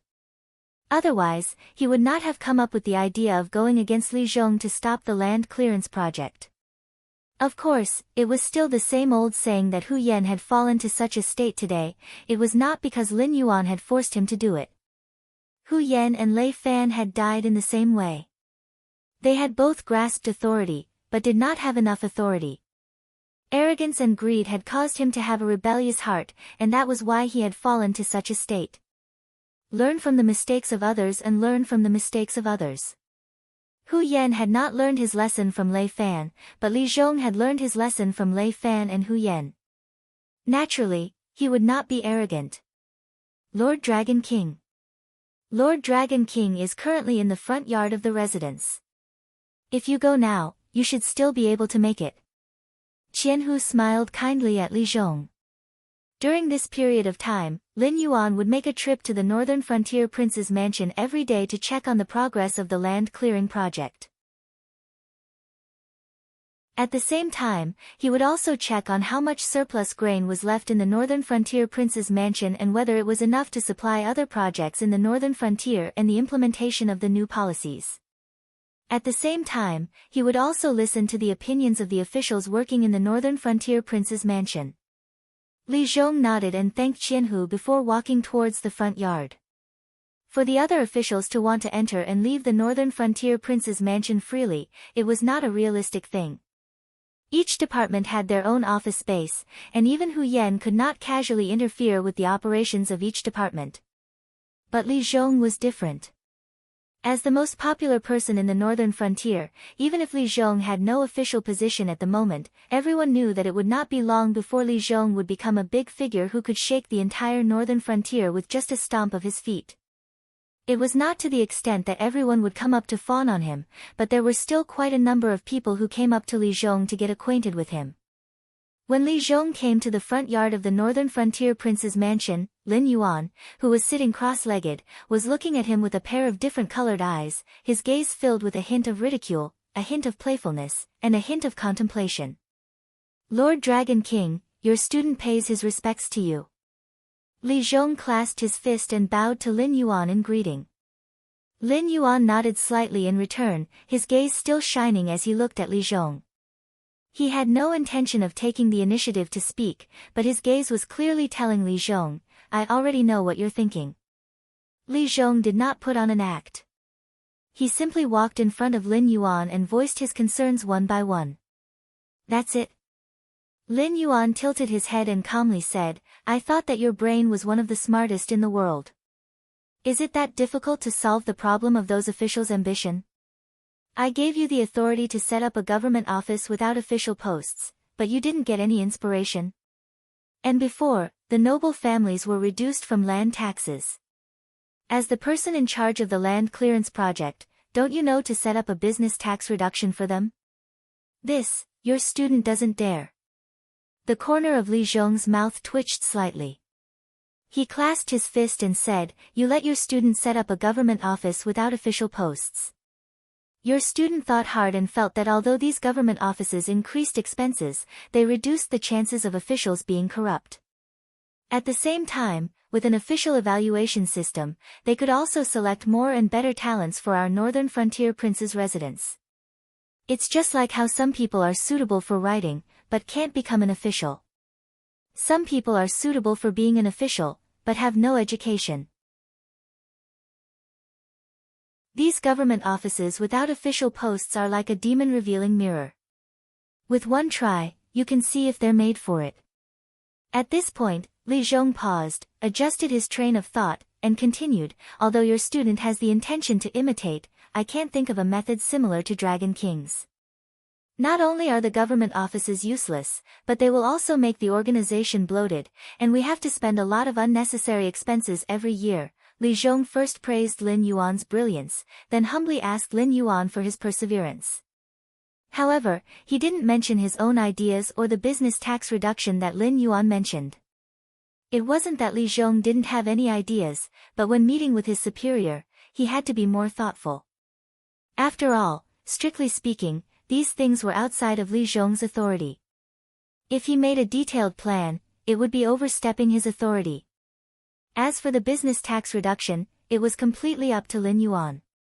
After all, if this matter wasn't handled well, it would create a large number of new noble families. Although the noble families of the northern frontier hadn't been destroyed, in the northern frontier, noble families had become a derogatory term. Lin Yuan definitely didn't want the current situation to change. What? Is the government office without official posts the kind that doesn't work and only takes money? Go back and draft a notice. Anyone who has been an official in the Northern Frontier Prince's residence for 60 years will have their descendants supported by the Northern Frontier Prince's residence. Lin Yuan looked at Li Zhong for a while, then suddenly laughed and softly muttered a few words. Ah! Li Zhong immediately frowned and whispered, Dragon King, Lord Dragon King, firstly, no one has done this before. Secondly, it's not very attractive. For the current northern frontier, it's better to do business than to be an official. 60 years in the Northern Frontier Prince's residence is really not as good as 60 years in business with the Northern Territory Chamber of Commerce. Not to mention supporting their descendants, it wouldn't be a problem to ensure 3 or 4 generations of prosperity. Then it's a problem with your choice of words. Lin Yuan said with an unfathomable expression, what if you say that the Northern Frontier Prince's residence will establish the embroidered uniform guard, and that anyone whose father has been an official in the Northern Frontier Prince's residence for 60 years will have a nominal position in the embroidered uniform guard, 2 ranks lower than their father, and 2/3 of the salary of an official of the same rank.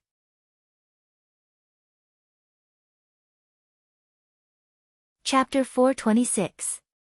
Isn't that the same? Li Zhong resisted the urge to roll his eyes. Once an official in the prince's mansion at the northern frontier had worked for 60 years, they would be considered to have reached the age of retirement according to the new laws of the northern frontier. Regardless of their cultivation, they could no longer continue to work as an official in the prince's mansion at the northern frontier. However, they could receive a pension from the prince's mansion at the northern frontier every month. Even though it could not compare to their salary, it was still an income, right? There is no limit to the number of people in the embroidered uniform guard.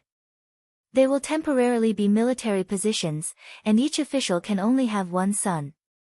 Once there is a vacancy in the Northern Frontier's military system and there is no one below them who can be directly promoted, the embroidered uniform guard members can lower their ranks and directly take over the vacant position. Similarly, after this person has worked for 60 years, their children can still work in the embroidered uniform guard. Lin Yuan's next words soon caused Li Zhong to sink into deep thought.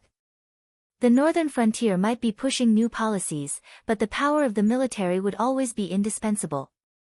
Being a Baihu in the northern frontier's military system was much more important than being a high-ranking official in the prince's mansion at the northern frontier. Just the fact that they could directly lower their ranks and take over a military position without having to wait for an evaluation was enough to attract countless people to join the embroidered uniform guard. The embroidered uniform guard did not recruit outsiders. They only accepted the children of officials who had worked for 60 years in the prince's mansion at the northern frontier. Besides, the higher the rank of the father, the higher the rank of the son in the embroidered uniform guard. At that time, the lower the rank of the son in the embroidered uniform guard, the higher the rank of the son in the embroidered uniform guard.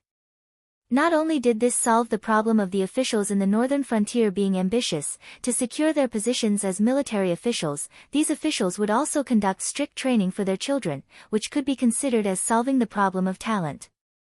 Similarly, only the officials who had worked for the prince's mansion at the northern frontier until they retired could enjoy the benefits of having a son in the embroidered uniform guard.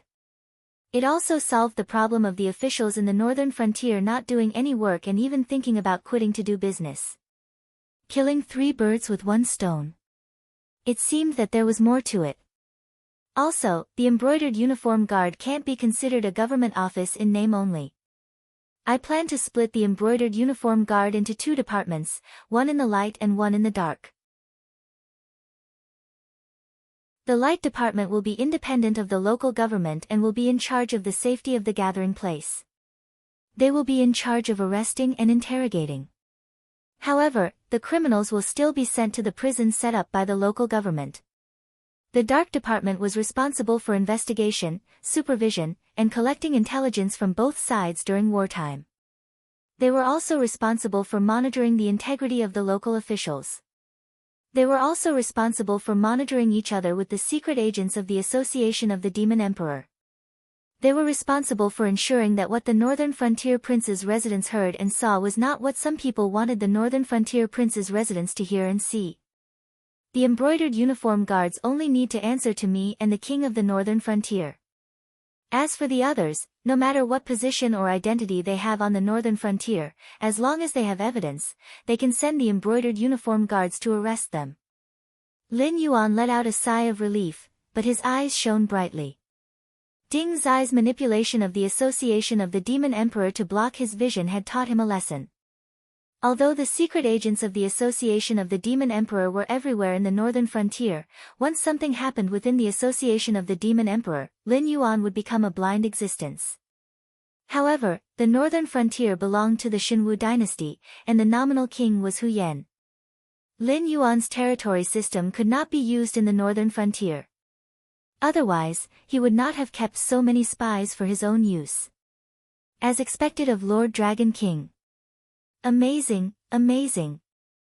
After listening to Lin Yuan's series of ideas, Li Zhong clapped his hands and cheered.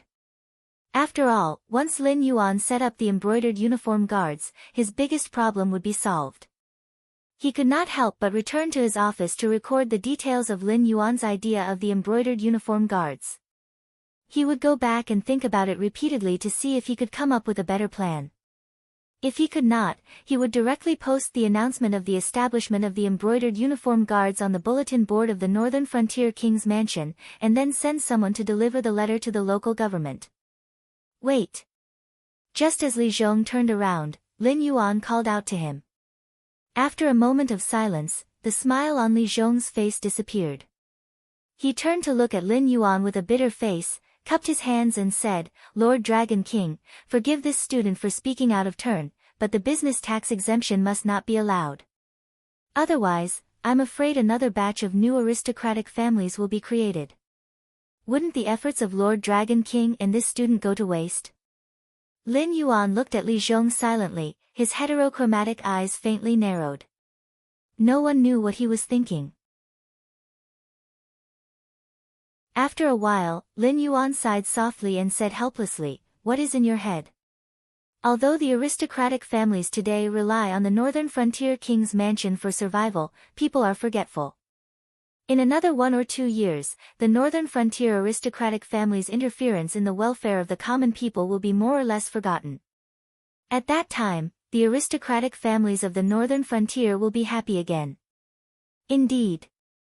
Seeing that Lin Yuan was seriously discussing with him, Li Zhong could not help but think seriously. He quickly nodded and agreed with Lin Yuan. I've said before that aristocratic families cannot be dealt with cleanly. No matter if it's an official, a rich family, or even you, Li Zhong, they will give birth to their own children and families. After a long time, when they have accumulated enough wealth and resources, they will become a new aristocratic family. That's why I'm willing to give up some benefits to make the aristocratic families work for me willingly. You see, the northern frontier is prosperous and rich now, but this is built on the premise that everyone works together. The Northern Frontier Academy is still in the process of being built. Even if I want to promote poor students, I don't have that many poor students to use. Governing the Northern Frontier still depends on the children of the aristocratic families. If I don't give them some benefits, how can they continue to contribute to the development of the Northern Frontier? When the time comes, the officials of the Northern Frontier will hate you and me. No matter how good the government decree is, it will be impossible to carry it out. Lin Yuan's heterochromatic eyes flickered with a faint light as he continued, the business tax exemption is different from the land tax exemption. The latter is equivalent to forcing the common people to give their land to the aristocratic families to strengthen the power of the aristocratic families. But the former is different. The former is to attract the aristocratic families to invest more resources to strengthen the Northern Territory Chamber of Commerce. The Northern Territory Chamber of Commerce will then feed the Northern Frontier. As for the calamity you are worried about, ha! Lin Yuan's final two cold laughs instantly shattered Li Zhong's worries. The aristocratic families were the reason why a dynasty was destroyed. This was the reason why Li Zhong viewed the aristocratic families as tigers and wolves. But now, the aristocratic families of the Northern Frontier had lost their land and were like tigers and wolves without claws. Even if they could survive in the Northern Territory Chamber of Commerce, it was equivalent to Lin Yuan slowly feeding them with meat porridge. When Lin Yuan no longer wanted to feed them, these aristocratic families could only walk the path of starvation. After all, when they had their own land and were armed, they couldn't even defeat Lin Yuan. What could they change in the future?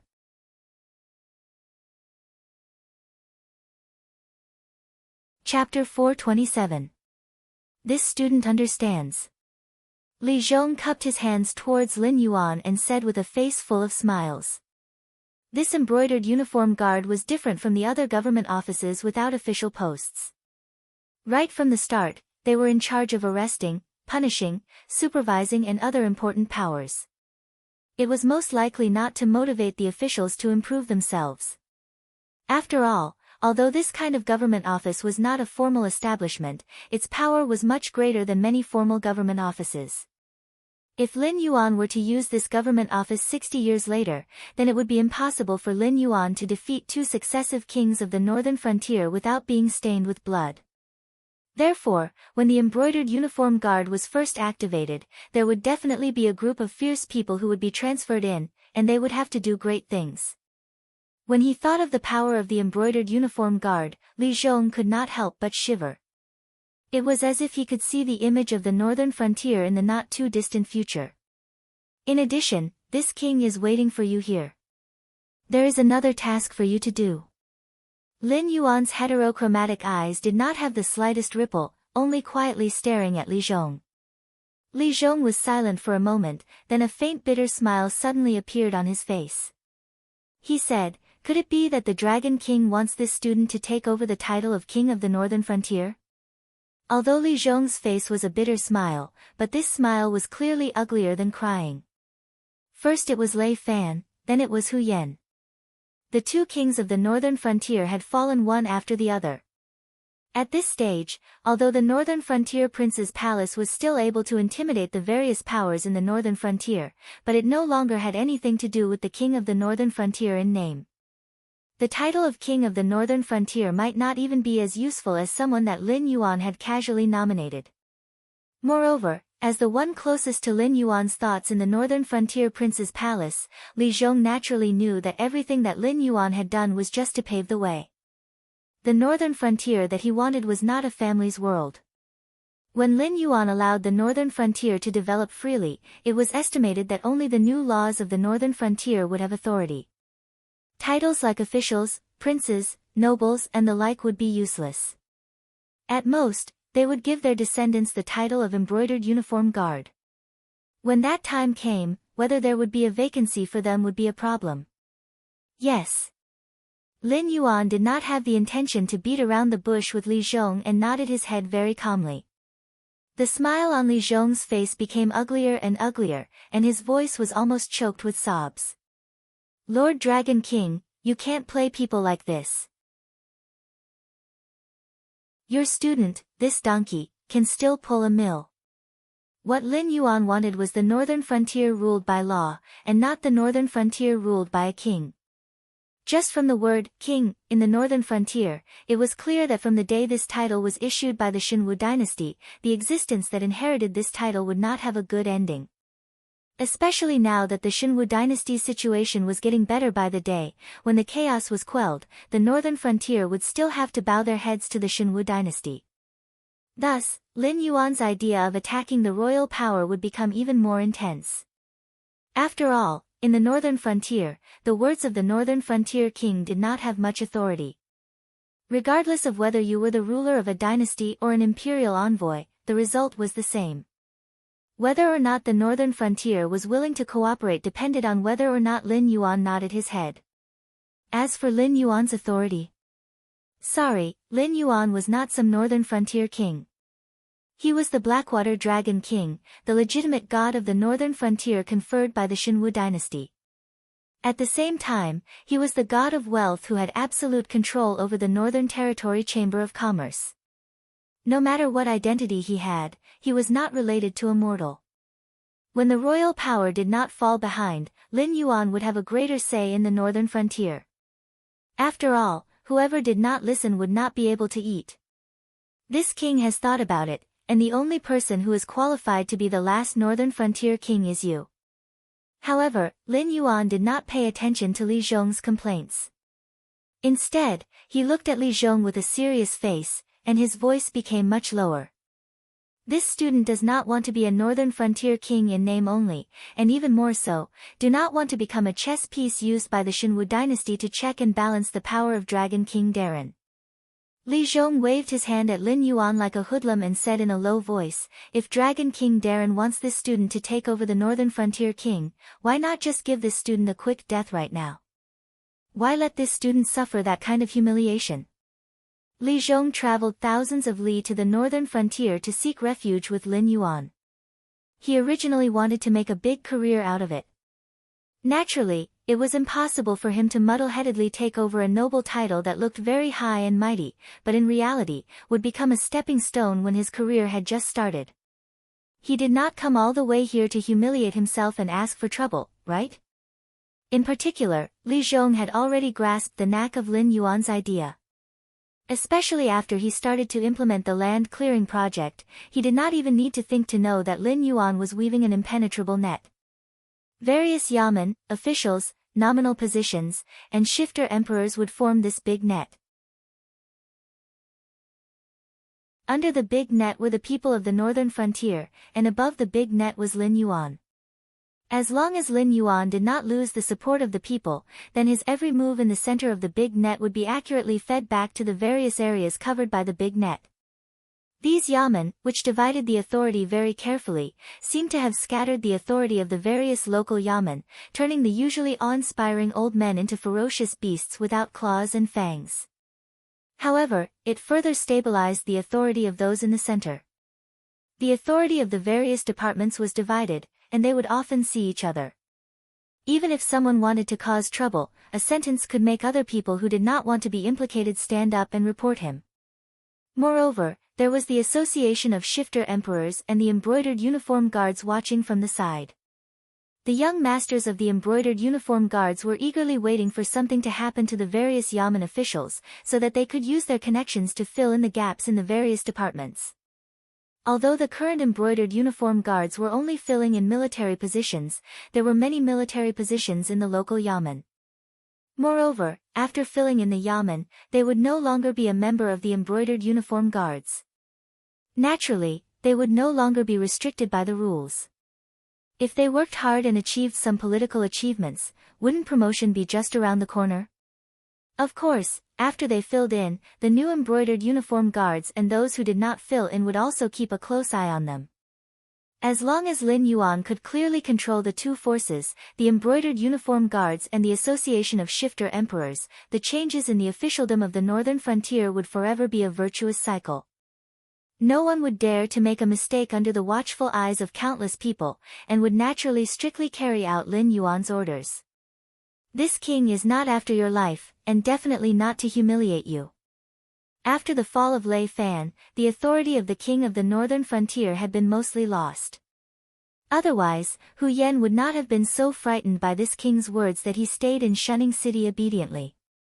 Do you think he did not want to go out, or did not dare to go out? Also, the dignity and prestige of the king of the northern frontier had been completely lost under your scheme, Mr. Li. If you go out and ask the people of the northern frontier, when they hear the words king of the northern frontier and Hu Yan, who would not spit on the ground? Lin Yuan's heterochromatic eyes seemed to be able to speak. With a smile, he said in a deep voice, as the person who defeated the villain Hu Yan, Mr. Li, isn't it the most suitable person to take over the northern frontier king?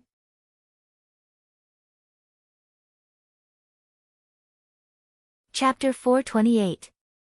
This, Li Zhong opened his mouth and wanted to refute Lin Yuan, but he did not know what to say.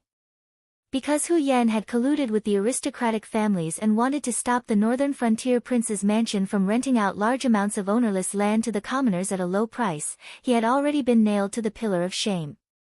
Don't look at how Lin Yuan had placed Hu Yan under house arrest in the northern frontier prince's mansion.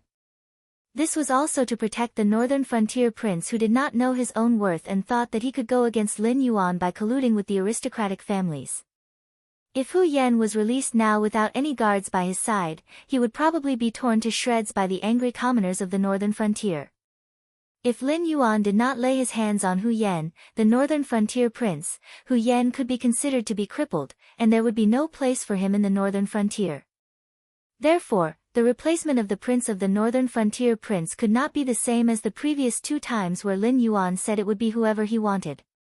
It was easier to explain to the Xinwu dynasty, since it was not the time to shed all pretense of cordiality. They were still counting on Lin Yuan to send troops to quell the rebellion. Therefore, even if the Hu clan's descendants opened their eyes, this hereditary prince of the northern frontier prince's mansion would not fall into their hands. However, this time, Lin Yuan had to consider the opinions of the commoners of the northern frontier prince. If he did not care and purely supported a newcomer to the position in order to suppress the royal power, this action alone could cause many of the commoners of the northern frontier to flee. No matter what, the Tianwu continent was still a feudal society. Imperial power and royal power could suppress people to death. No matter how Lin Yuan attacked the royal power, it was useless. There would always be some people who would feel that the prince of the northern frontier was the true master of the northern frontier. If they could not see the good side of the prince of the northern frontier, they would very likely give up everything they had in the northern frontier and become refugees to other regions. The Hu clan's descendants were not good enough, they were not good enough, they were not good enough, they were not good enough. After thinking about it, other than Li Zhong, who was now regarded as a hero by the commoners of the northern frontier, Lin Yuan could not think of anyone else who was suitable to be the last prince of the northern frontier. This student is slow-witted, Dragon King, please enlighten me. Li Zhong bowed lightly to Lin Yuan, and the expression on his face finally looked better. Although he was convinced of Lin Yuan's abilities and plans, he was not a 3-year-old child. He was not willing to be the prince of the northern frontier just because Lin Yuan opened his mouth. This was equivalent to being given the title of Marquis. If Lin Yuan could not give him a good explanation, even if he had to risk offending Lin Yuan, he would still have to run away. Even if he could not run away and died, it was better than dying with infamy and humiliation. Hu Yan has already been crippled. Even if I wanted to give him a chance to repent, the commoners and aristocratic families of the northern frontier will not tolerate him. The Hu clan will no longer have a foothold in the northern frontier. Tell me, if the title of Prince of the Northern Frontier were to fall on Hu Yan or the descendants of the Hu clan, would the commoners be convinced? Although in my eyes, the complete disappearance of royal authority from the northern frontier is the most advantageous situation for me in the northern frontier, I cannot deny that the current northern frontier does indeed need a prince of the northern frontier who can stabilize the people's hearts. In the eyes of the commoners of the northern frontier, you are a great hero who did not hesitate to offend the prince of the northern frontier. At this juncture, the commoners are very against Hu Yan. If I casually choose someone to be the prince of the northern frontier, it may not be able to stabilize the people's hearts. On the contrary, it may even incite a revolt. On the contrary, they would rather see a great hero like you ascend to the throne. Lin Yuan's heterochromatic eyes did not show the slightest fluctuation, as if he did not care about Li Zhong's popularity in the northern frontier. This student is afraid. Li Zhong's mouth was still giving way, but in his heart, he was secretly pondering. The Dragon King in front of him was an existence that anyone dared to scheme against, especially the position of the Prince of the Northern Frontier. In his eyes, it was like a chess piece that could be abandoned at any time. Every stage of the game had its own uses. Once the value was squeezed out, he would not hesitate to crush it.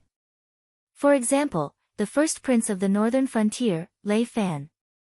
According to the original intention of the Xinwu dynasty, Hu Yan, as the local tyrant of the northern frontier, was the best candidate to be conferred the title of Prince of the Northern Frontier. After all, Hu Yan had accumulated so many years of wealth in the northern frontier. He also had the Shunning City Garrison Army, the strongest military force in the northern frontier. He was also a member of an aristocratic family. Once he had the support of the Xinwu dynasty, Hu Yan would be able to develop into one of the strongest forces in the northern frontier. However, Lin Yuan had obviously seen the drawbacks of Hu Yan becoming the prince of the northern frontier. He had directly rejected the imperial edict and had even requested for Hu Yan to be conferred the title of Prince of the Northern Frontier. To the Xinwu dynasty, although Lei Fan's foundation was still shallow, he had Xin Lin Jun's reserves in his hands and was not someone who could be easily manipulated. Moreover, his surname was Lei. Naturally, he would be able to obtain the support of the imperial clan court. In addition to the situation of the Xinwu dynasty at that time, even if Lei Qiusheng wanted to fall out with Lin Yuan, there would be countless people below him who would stop him. Thus, Lei Fan was able to replace Hu Yan as the Prince of the Northern Frontier. During the period when Lei Fan was the Prince of the Northern Frontier, he held military power in his hands and had a strong network of connections. He had even looked like he was going to rule the Northern Frontier together with Lin Yuan. However, after the Northern Frontier had stabilized, Lei Fan had gradually become a puppet. The most frightening thing was that although Lei Fan had realized this, he still did not know what kind of situation he was in. Hence, after he had dragged the sects and clans down with him, he had been dealt with by Lin Yuan without being able to put up any resistance. After Lei Fan, the one who had taken over the position was Hu Yan. At first glance, it seemed as though Lin Yuan had changed his tune, slapping himself in the face. But thinking about it carefully, the reason why Hu Yan had not taken over the position back then was all because of Lin Yuan's scheme. Lei Fan was a chess piece that Lin Yuan had used to stabilize the northern frontier. In the end, being able to drag the sects and clans down with him was already an unexpected surprise. However, with Hu Yan's status, Lin Yuan had probably intended for him to drag the aristocratic families down with him right from the start. Then, what did he have that was worthy of Lin Yuan's scheme? By taking over the position of the Prince of the Northern Frontier, you can allow the people of the Northern Frontier to settle down. At the same time, you should also be very clear that in my plan, royal authority does not have any meaning to exist. So, you should be able to see your own position clearly and understand that cooperating with me with all your might is the right way to go. If you were to be like them and have thoughts that you should not have, what kind of ending would you end up in? There is no need for me to remind you. Besides, now that the reputation of the Prince of the Northern Frontier in the Northern Frontier has already dropped to the lowest point, what need do I have to humiliate and suppress you? So, not only will I not suppress you, I will even give you more power, allowing you to become the real Prince of the Northern Frontier in this period of time. And what you have to repay me is to use all your strength to implement the rule of law in the Northern Frontier. When necessary, you will even have to use your own body to test the law and show that the rule of law is greater than royal authority. Lin Yuan seemed as though he did not see the light that was constantly flashing in Li Zhong's eyes as he continued to speak.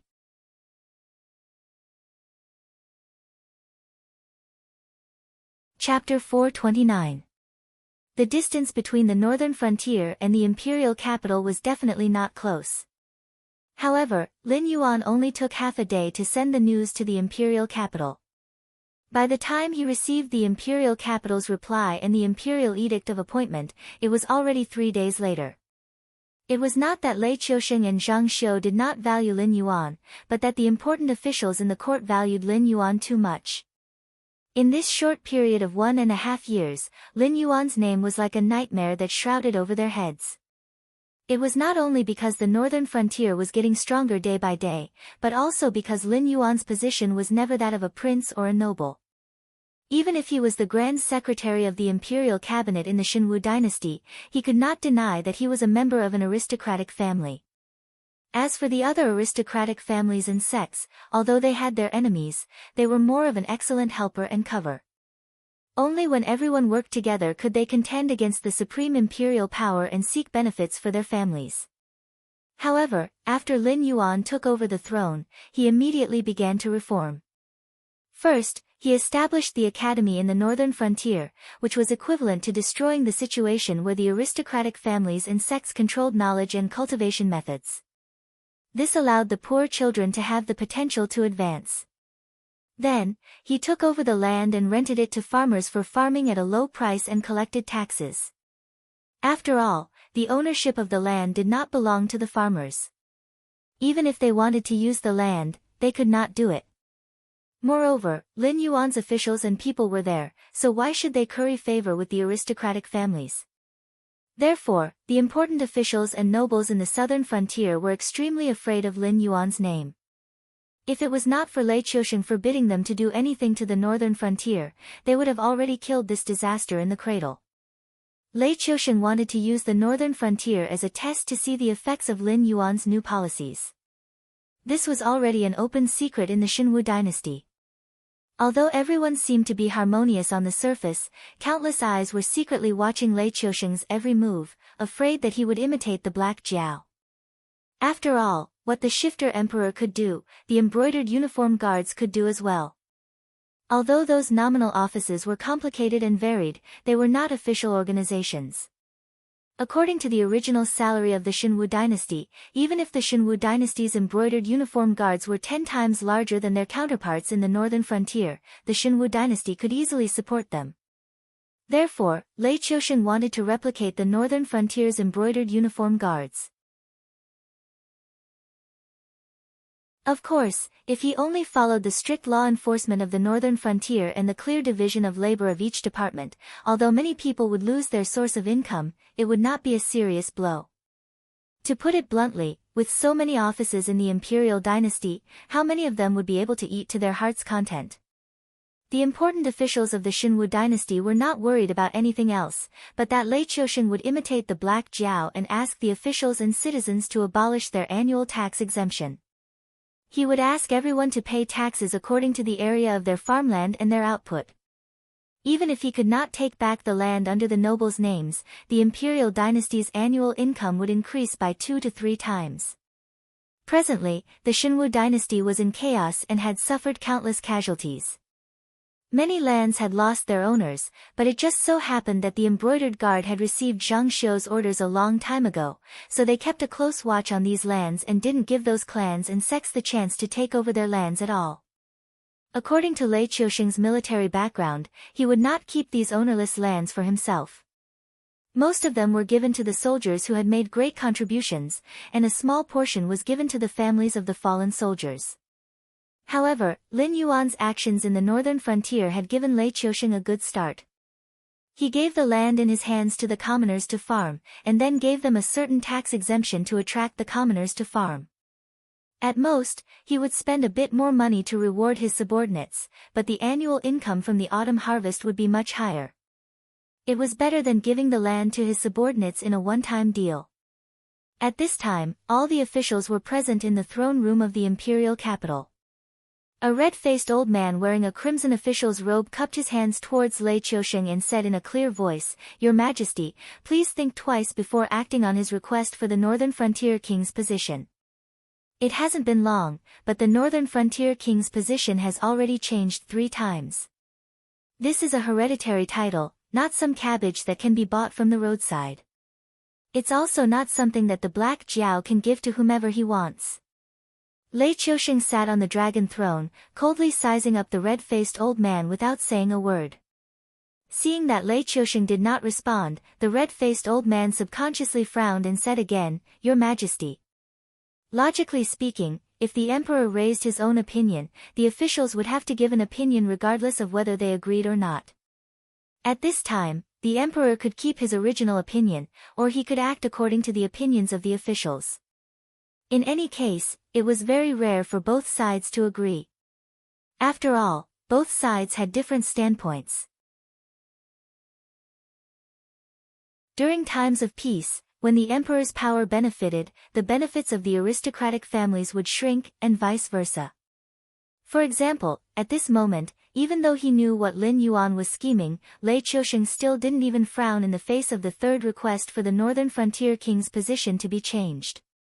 However, the decree was blocked by the cabinet grand secretary. As the cabinet grand secretary, the red-faced old man believed that no matter if it was a major matter like the appointment of a king or the transfer of a king's position, a reasonable procedure had to be discussed. In the end, after discussing back and forth, the officials actually asked Lei Qiusheng to take back the order and refuse Lin Yuan's request to change the position of king of the northern frontier. It was clear that these officials who were worried that Lin Yuan's position would be threatened could no longer sit still. "Your Majesty." The red-faced old man raised his voice, but he still didn't dare to roar. He only growled. Whether Lei Qiusheng withdrew his decree or not, he should have given him a response at this time. If there was a major matter, the imperial capital would have to discuss it with the cabinet. However, in front of all the officials, Lei Qiusheng directly refused to answer his question. Wasn't this clearly using silence to embarrass him? "Beloved official Xia, don't you like to intercept memorials? Don't tell me that you know nothing about the current situation of the imperial capital." Lei Qiusheng suddenly bent down and looked down at the red-faced old man. He said coldly, "The Frost Mirror Empire and the Azure River Empire have close to 10 million troops stationed at the border of our imperial capital. They are eyeing us covetously and have attracted almost 80% of their military strength. At the same time, all the aristocratic families and sects in the east, west, and north have either directly rebelled or secretly funded the rebels. They all want to establish themselves in this chaotic world. If I destroy one today, another will appear tomorrow. Does beloved official Xia know about this?" The red-faced old man was stunned when he heard this. He lowered his head guiltily and didn't dare to continue looking at Lei Qiusheng.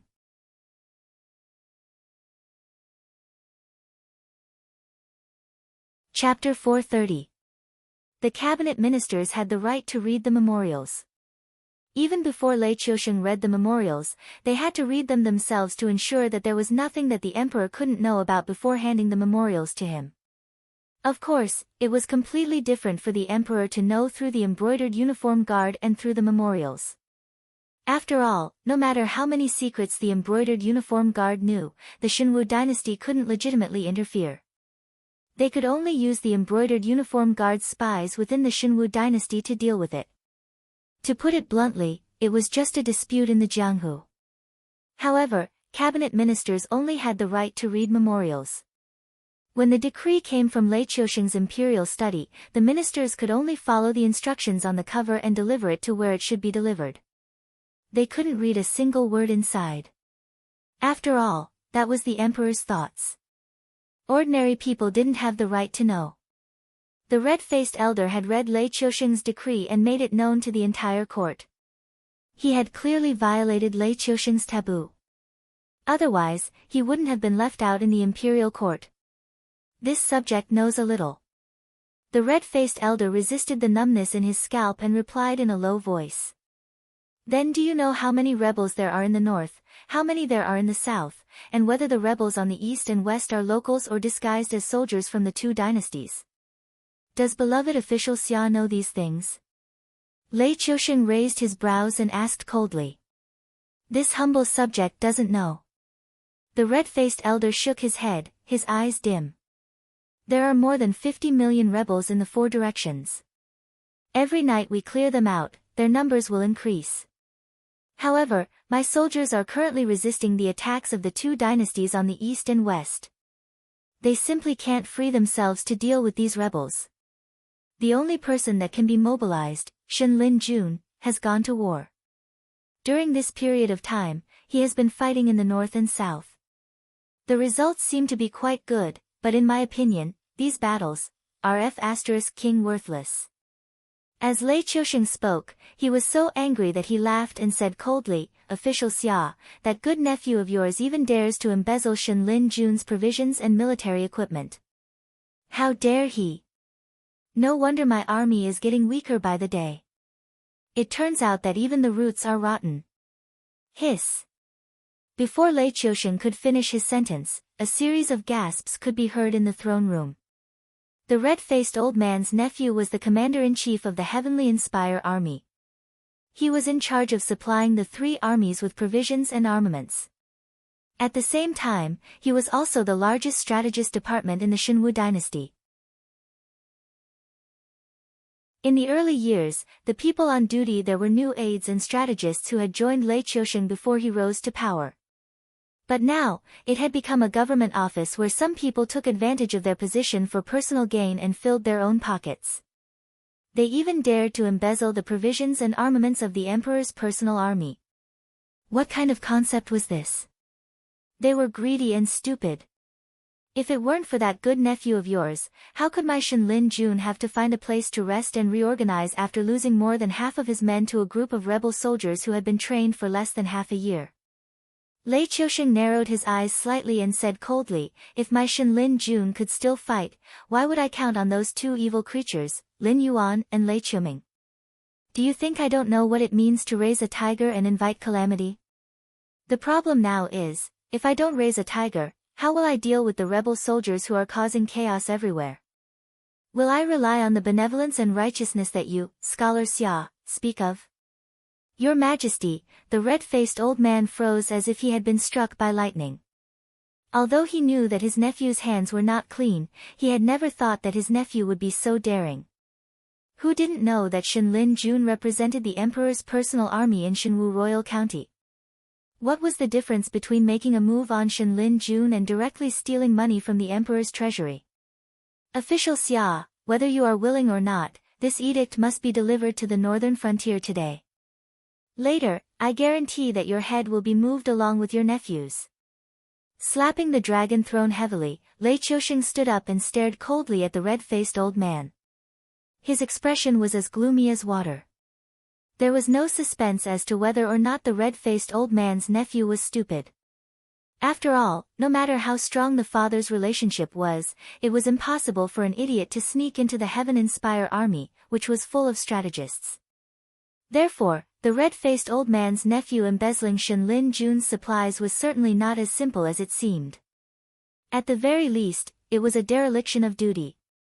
At the very least, it was a crime that could implicate 9 generations of his family. Humph. Snorting coldly, Lei Qiusheng's cold gaze swept across the faces of everyone present. Many of the important officials present were considered to be the trusted aides of Xia Xinghai in the previous dynasty. At that time, they were working for Xia Xinghai while secretly contacting him, all the way until the day his troops arrived.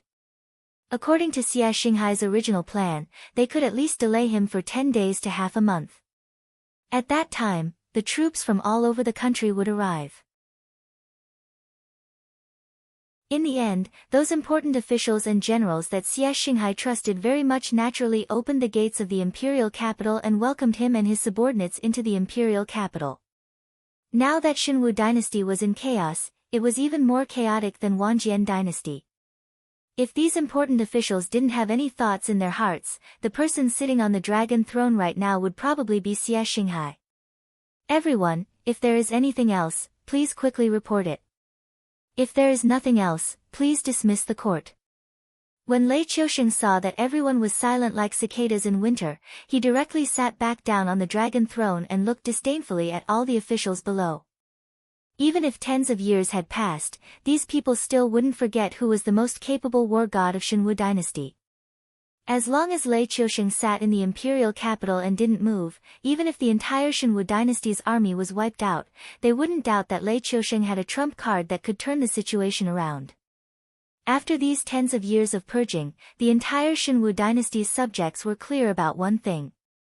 Anyone who went against Lei Qiusheng was now buried under the earth. As the price for the important official's concession, Lei Qiusheng's investigation of his subordinates who were suspected of colluding with the enemy stopped abruptly at Scholar Xia's nephew. An imperial edict appointing Li Zhong as the new king of the northern frontier was also quickly sent out of the imperial capital. This couldn't be said to be a complete concession. After all, although the Heavenly Inspire Army's commander-in-chief wasn't a low rank and was a position that all generals had to curry favor with, to put it bluntly, he was just a high-ranking quartermaster. Even if Lei Qiusheng eliminated him, it wouldn't cause an uproar in the military headquarters, and it wouldn't implicate any important figures that even he found troublesome.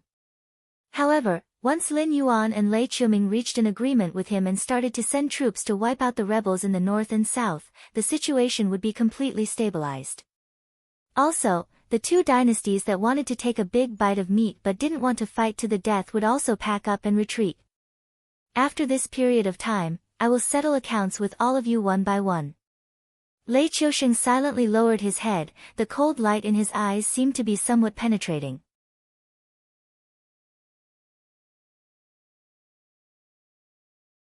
Chapter 431. The situation in the northern frontier was changing, and the undercurrent was surging in the imperial capital. At this stage, the rebel army in the northern frontier was terrified. Every day, they were worried that Shen Lin Jun would kill his way to their doorstep. In the end, while Shen Lin Jun was still stationed in the south, they were waiting for another wave of death. The arrival of the 300,000 southern expedition immediately frightened the rebel army in the city. When the defenders on the city wall saw the densely packed southern expedition with bright armor outside the city, they were so scared that they almost couldn't hold their weapons steadily. Although there were many rebel forces in the northern frontier, everyone knew that the true leader of the northern frontier was the Black Jiao who controlled the military and politics of the northern frontier with the body of a demon beast. Only the Black Jiao was the legitimate existence appointed by the Shenwu dynasty. Although the Shenwu dynasty was now rising everywhere, and rebel armies were appearing one after another, there weren't many rebels who really wanted to be the emperor. They just wanted to take advantage of this chaotic world to lay a foundation for their descendants. Especially after the northern frontier broke away from the control of the Shenwu dynasty, the Blackwater Dragon King was conferred by the Shenwu dynasty with the title of Northern Frontier King and Blackwater Dragon King, which made countless people envious. Things in the world were often like this. They seemed to only see the current glory of Lin Yuan, but forgot that when Lin Yuan was in control of the northern frontier, the Shenwu dynasty's first reaction was to transfer troops from the coastal battlefield in the southern frontier and merge them with the Xiongwu army to suppress Lin Yuan. The commander said that we have to take this city before the sun sets. Tonight, we will spend the night in the city. Li Zhongxing's bodyguard pulled on the reins, and the horses under him reared up. The neighing of the horses and the voices of the people mixed together, but his every word was accurately transmitted to the frontline soldiers' ears. Kill! The 300,000 southern expedition soldiers following Li Zhongxing raised their weapons and roared in unison. The city in front of them was not large, but it was actually the largest group of rebels near the northern frontier. They occupied 4 cities under their rule. In terms of territory and military strength, they were stronger than the 6 border cities. However, compared to the northern frontier, which had been hiding their strength for more than 4 months, they were still ants that could be easily crushed. Li Zhongxing rode on his warhorse. His eagle-like eyes landed on the city wall in front of him as he shouted, "Boys, kill!" This group of rebel soldiers looked like they could not withstand a single blow, but in the face of such a powerful northern frontier army, they were only scared. They did not give up the defense line because of their low morale. The two sides were in a deadlock for the time it took for an incense stick to burn. Li Zhongxing did not even see a single deserter. In his heart, he had already raised his evaluation of the enemy's general by several levels. However, this did not stop Li Zhongxing from taking the city. Ever since he came out of seclusion, he had never thought that he would lose. All he was thinking about was how to win beautifully. Following the commander's command, the soldiers who had been waiting for a long time immediately roared and charged, aiming their weapons at the city wall. Fight! Those who retreat, behead. Also, if you take the head of a northern frontier soldier, you can exchange it with me for 5 taels of silver. On the city wall, a bald man in his 30s with a mustache rubbed his head and carried a heavy machete on his shoulder. There was not even a trace of fear in his eyes. With the city wall as a buffer zone, the two armies clashed head-on. In an instant, swords flashed and arrows rained down like locusts. Siege weapons were placed on top of the city wall. Shiny blades were drawn from their sheaths. Boiling fighting spirit and loud shouts began to reverberate around the city. The southern expedition went down south from the checkpoint set up in Shunning City. As soon as they came out of the checkpoint, they divided into 4 groups and went straight to the few groups of rebels closest to the northern frontier. They almost took down 3 groups of rebels in the first day. Although the remaining group resisted tenaciously, everyone could see that they were like arrows at the end of their flight. If it was not because it was difficult to attack the city after dark, it was estimated that the next day would be the last struggle of this group of rebels. The strength of the southern expedition's fighting strength was obviously beyond many people's expectations. They were able to take down 4 groups of rebels in the first day. Moreover, this was because the southern expedition spent most of their time on the road. Even Lei Qiusheng's Shenlin Jun did not dare to say that he could directly divide his troops to attack several groups of rebels at the same time and win. The news of the northern frontier sending troops to suppress the rebels quickly spread throughout the Shenwu dynasty. It could be said that some people were happy and some were sad. The happy ones were the orthodox group of the Shenwu dynasty headed by Lei Qiusheng. After all, they knew their own situation. When Shenlin Jun left the imperial capital, he was still awe-inspiring. However, not to mention that he was unable to fight again, it was obviously impossible for him to sweep away the rebels like before. As the former god of war and god of war, Lei Qiusheng quickly ordered Shenlin Jun to stay put and rest. He quietly waited for the movements of the northern frontier and Qingpeng. This was because he believed that no matter what Lin Yuan and Lei Qiuming were thinking, they would not let go of such a good opportunity. Even if he had to sell the foundation that he had painstakingly built to the Shenwu dynasty, he would have to sell it for a good price, right? As for the rebels, in Lei Qiusheng's eyes, they were even less of a problem. In the past, it was difficult for him to seize the opportunity to reshuffle the cards of the Shenwu dynasty. This time, they stretched out their necks to be cut. Lei Qiusheng had even less reason to let them go. If it was not for the fact that he could not mobilize the military forces in his hands, why would he have to lower his head and try to rope in Lin Yuan and Lei Qiuming? Lei Qiusheng was very clear that although the Shenwu dynasty was in chaos, the rebels outside still did not dare to go too far. Especially when Lei Qiusheng still had a card in his hand that had not been played yet. Even if they had 10 times the courage, they would not dare to act recklessly. However, once Shenlin Jun's undefeatable banner fell, the rebels would not just simply cause chaos in their own territory. There was no guarantee that many of them would immediately lead their troops to attack the imperial capital. They would take this opportunity to set their sights on the supreme throne. Therefore, Lei Qiusheng would rather stop Shenlin Jun's advance and let the rebels continue to jump around than let Shenlin Jun take the risk of ruining his own undefeatable signboard. Although Lei Qiusheng's actions made countless discerning people see the weakness of the giant beast that was the Shenwu dynasty, Shenlin Jun had not been completely annihilated. Even if they had any thoughts, they did not have the guts to be the first to stand out. At most, they would occupy a few territories and wait for the imperial edict to be issued. After all, there were so many rebels in the Shenwu dynasty. Even if Lei Qiusheng was known as the Eternal Emperor, he had to understand that the law could not punish the masses. If he really offended the aristocratic families in the world, even if the Shenwu dynasty was in a precarious state, they could easily overturn the entire Shenwu dynasty if they worked together.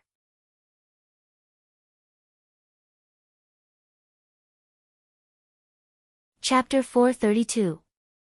Of course, whether the country could be saved or not depended on Lei Qiusheng's methods.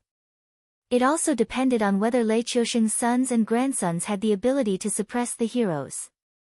Even if Lei Qiusheng's might was unparalleled and could suppress the world's aristocratic families, it was impossible for Lei Qiusheng to wipe out all the aristocratic families. When Lei Qiusheng died of old age, how long could his sons and grandsons last under the watchful eyes of the wolves? Don't forget, the Xinwu dynasty didn't get the country righteously. Even if the country was taken away, it was because the sons and grandsons didn't have the ability. But these were all things that the Xinwu dynasty had to consider. It had nothing to do with the southern expedition that was currently attacking the rebels on the northern frontier. Because of the problem of their birth, these wolf cubs raised in the northern frontier were usually brave and fierce.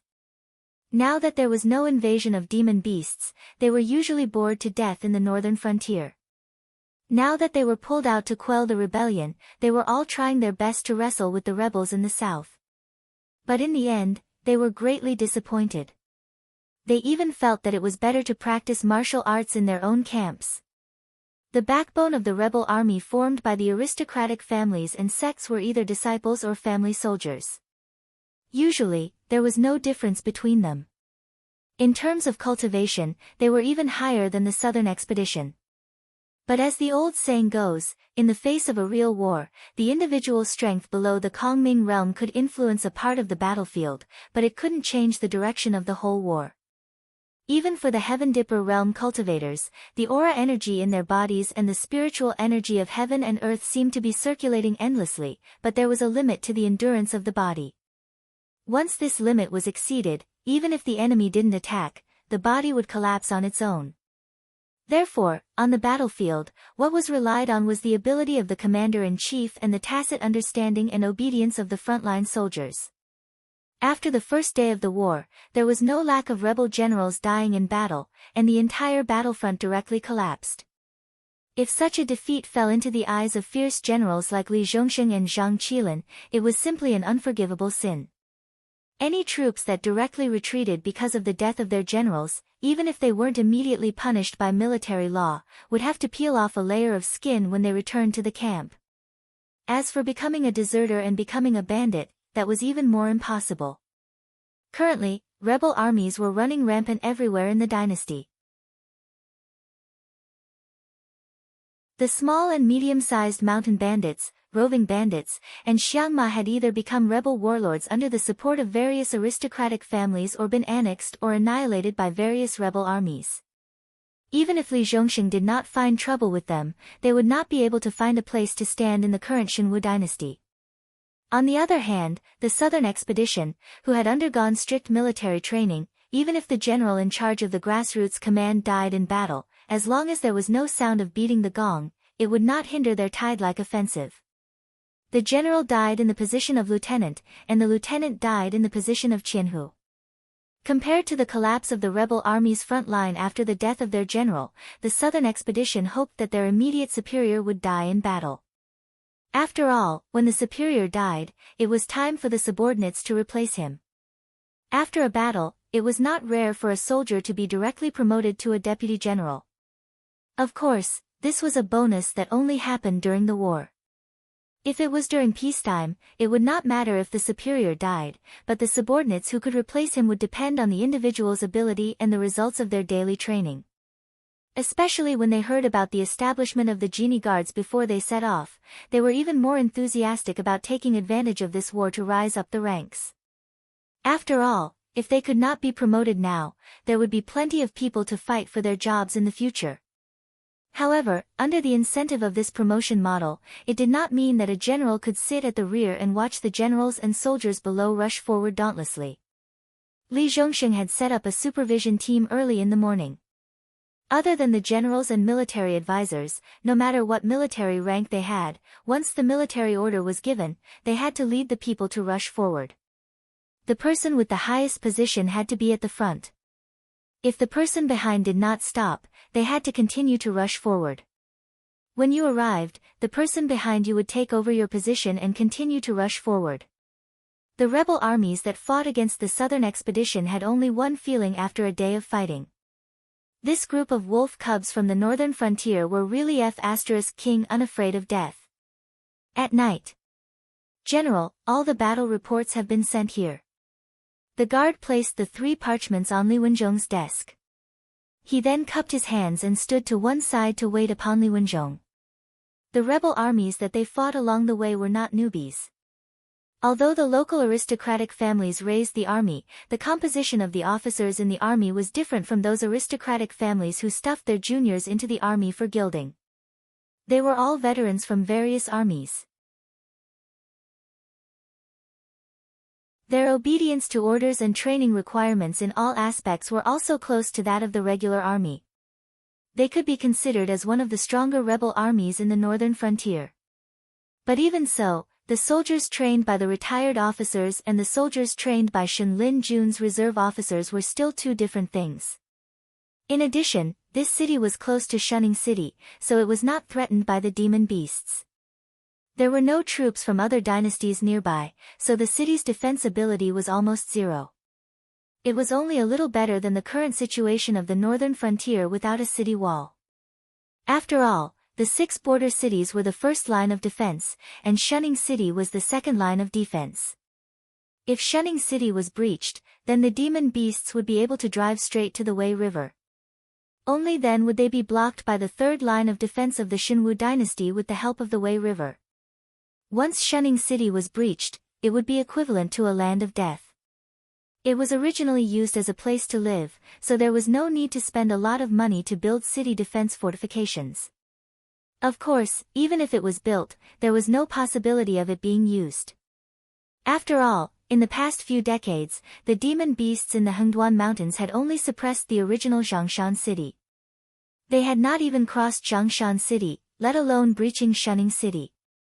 It was not until the appearance of Lin Yuan that the situation of the demon beasts struggling at death's door in the Hengduan Mountains was broken.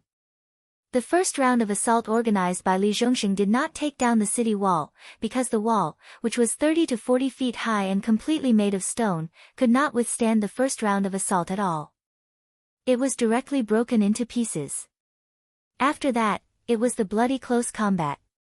Although the combat strength of this rebel army was not weak, compared with the southern expedition that Li Zhongxing had almost trained as an imperial army, they were not even a little bit better. Even though their cultivation was high and their numbers were comparable, they only gave the southern expedition a head-on blow at the beginning of the battle. As the 2 sides were entangled and anxious, the balance of victory had been tilting towards the southern expedition.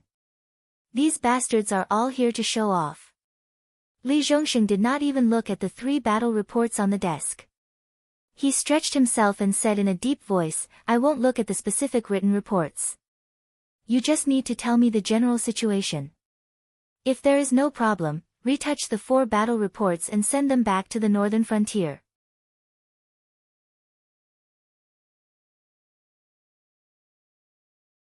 Chapter 433. The bodyguard nodded slightly and said in a deep voice, "Those bastards aren't just showing off. Apart from us, the other 3 armies have more or less suffered losses. In total, they have lost 20% of their men and wasted countless siege weapons. Those bastards who came to deliver the letter even asked me to intercede on their behalf, asking the marshal not to punish them. The victory at the beginning was indeed commendable, but it could also be divided into great victories and tragic victories." Lin Yuan asked Li Zhong to conquer the entire north instead of eliminating the rebels near the northern frontier. If he failed at the beginning, even if Lin Yuan didn't punish him, Zhang Qilin wouldn't laugh at him, and Li Zhongxing would be too ashamed to show his face in the future. Therefore, it was necessary to save men. Otherwise, if he couldn't conquer the north, he would have no place to replenish his men if he lost the southern expedition. The Northern Battlefront Army on the northern frontier and the new army under the banner of the Fallen Star Army were all waiting to be fed. Wasn't it obvious that Lin Yuan sent him out at this time? Although Zhang Qilin and Li Zhongxing were each in charge of an army, they were both from Shen Lin Jun. In this situation, they naturally worked for Lin Yuan. However, when Lin Yuan and Lei Qiusheng were competing, Lin Yuan couldn't use the officers of the imperial army to control his own troops, could he? Was he tired of living? Was he tired of living? After thinking for a while, Li Zhongsheng shook his head with a chuckle and said, "These bastards are usually arrogant. Now that they are out for training, of course, they don't want to lose. In addition, it is their first time on the battlefield. They are eager to make contributions, so it is understandable that they choose radical tactics. Besides, if they only count the losses, do they have the courage to send me the battle report? Don't play any tricks." Ha ha ha. The personal guard let out a few hollow laughs. He didn't feel embarrassed at all because his prank was exposed. He continued, "Marshal, it's true that we have lost 20% of our 1,300,000 brothers. But, if we add up the surrendered soldiers that we have taken in, our total number hasn't decreased, but has increased instead. In fact, we are approaching the 2 million mark. How could there be no deaths in a war?" However, a truly capable general could always increase the number of troops under his command as the war progressed. Now, not only had they won the first battle, the number of troops under their command had increased by 2/3. This was naturally a joyous occasion. In the end, as soon as the soldier finished reporting the good news, he realized that Li Zhongsheng's expression had instantly turned gloomy. The smile on his face had also instantly stiffened. He did not know what he had said wrong to make this living king of hell unhappy. "I asked you to incorporate the surrendered soldiers, not to be assimilated by them. Fight according to this plan. After another 2 or 3 cities, I will bring my men to crusade against these bastards." Li Zhongsheng glanced at his guard and scolded, "Tell those bastards to immediately reorganize their troops and cut down the surrendered soldiers. Kick out all those crooked people with bad records." Good heavens! After the first battle, the number of troops had doubled. If something went wrong later, who would be responsible? After the first battle, they still had to continue to push forward and incorporate the surrendered soldiers for their own use. It wasn't like they were going to drag them back to the northern frontier to slowly train and correct the bad habits of the surrendered soldiers. Had those bastards never thought that if the surrendered soldiers in their own troops had the same number or even more than the main troops, how would they end up with an explosion or a mutiny? Yes, yes. I will go and remind them right away." After being scolded by Li Zhongsheng, the guards seemed to have woken up from a dream. A layer of cold sweat even appeared on his forehead. Only then did Li Zhongsheng nod his head, and a gloomy expression flashed across his face. He suddenly realized that Lin Yuan seemed to have dug a big hole for him. 3 million Southern Expedition soldiers was indeed a lot. The number of soldiers was enough for him to directly divide his troops and attack several rebel armies at the same time. However, even if these 3 million soldiers could fight all the way from the northern frontier to the Wei River, it was impossible for them to occupy all the territories in the north. If he wanted to control the territories in the north, he could only use the surrendered soldiers. However, the surrendered soldiers' military discipline was one thing, and the surrendered soldiers' loyalty was another. He wasn't sincerely trying to conquer the world for Lin Yuan. Although he was still in a dilemma, he still had to choose between Lin Yuan and Lei Qiusheng. If they were the recruits that he had personally trained, he would be able to execute all orders with a single order. When the time came, they would defect to the Xinwu dynasty or continue to listen to Lin Yuan's orders. It would all depend on who they wanted to follow. However, when the number of surrendered soldiers far exceeded the original southern expedition, it was hard to say what would happen. The rebel army had already shed all pretense of cordiality with the Xinwu dynasty. They only cared about their own interests and didn't care about the empire's reputation. Throughout the entire Xinwu dynasty, before the southern sea route was opened, only the northern frontier could export feies from the Hengduan mountain range and trade with the other 6 empires. The Xinwu dynasty was in chaos, and it could be said that almost every region was losing money. The front lines needed to be replenished, the equipment needed to be changed, the soldiers needed to be fed, and the deceased soldiers needed to be compensated. After the war, the various regions needed to restore civil administration, which was still a huge expense. Currently, the only place that earned money in the entire Xinwu dynasty was the northern frontier and the Northern Territory Chamber of Commerce. It was all thanks to Lei Qiusheng's decades of hard work that they were able to maintain the chaos and not collapse. Who could give more benefits than Lin Yuan? The entire Shenwu dynasty was speechless. No matter how great the future was, it was useless. The other party had already rebelled. If they couldn't obtain any benefits, who would be willing to care about them? Thinking of this, a thin layer of cold sweat appeared on Li Zhongsheng's forehead. He felt as if he had been killed by Lin Yuan. There was a sharp blade flashing on his head. As long as he had the thought of betraying Lin Yuan, he and the southern expedition would immediately vanish. He had separated his subordinates and assigned them to be the leaders of the surrendered soldiers. Once they rebelled, they would definitely be unable to control the situation. At that time, they might not even be able to protect a part of the battlefield. However, if he gathered his subordinates together, they could only protect a part of the battlefield. When the Fallen Star Army came out of the northern frontier, the Fallen Star Army would deal with him the same way he had dealt with the rebel army. As one of the bodyguards of the two great generals of the Wanjian dynasty, the Fallen Star Army's training skills were no worse than Shenlin Jun's. He was now in a dilemma. If he couldn't grasp the proper measure of the expedition to the north, he would die. If he hesitated, he would still die. Unless he could really fully satisfy Lin Yuan's wishes and steadily hand over the entire north to him and watch him and the Shenwu dynasty divide the river to rule, only then would he be able to get a good end.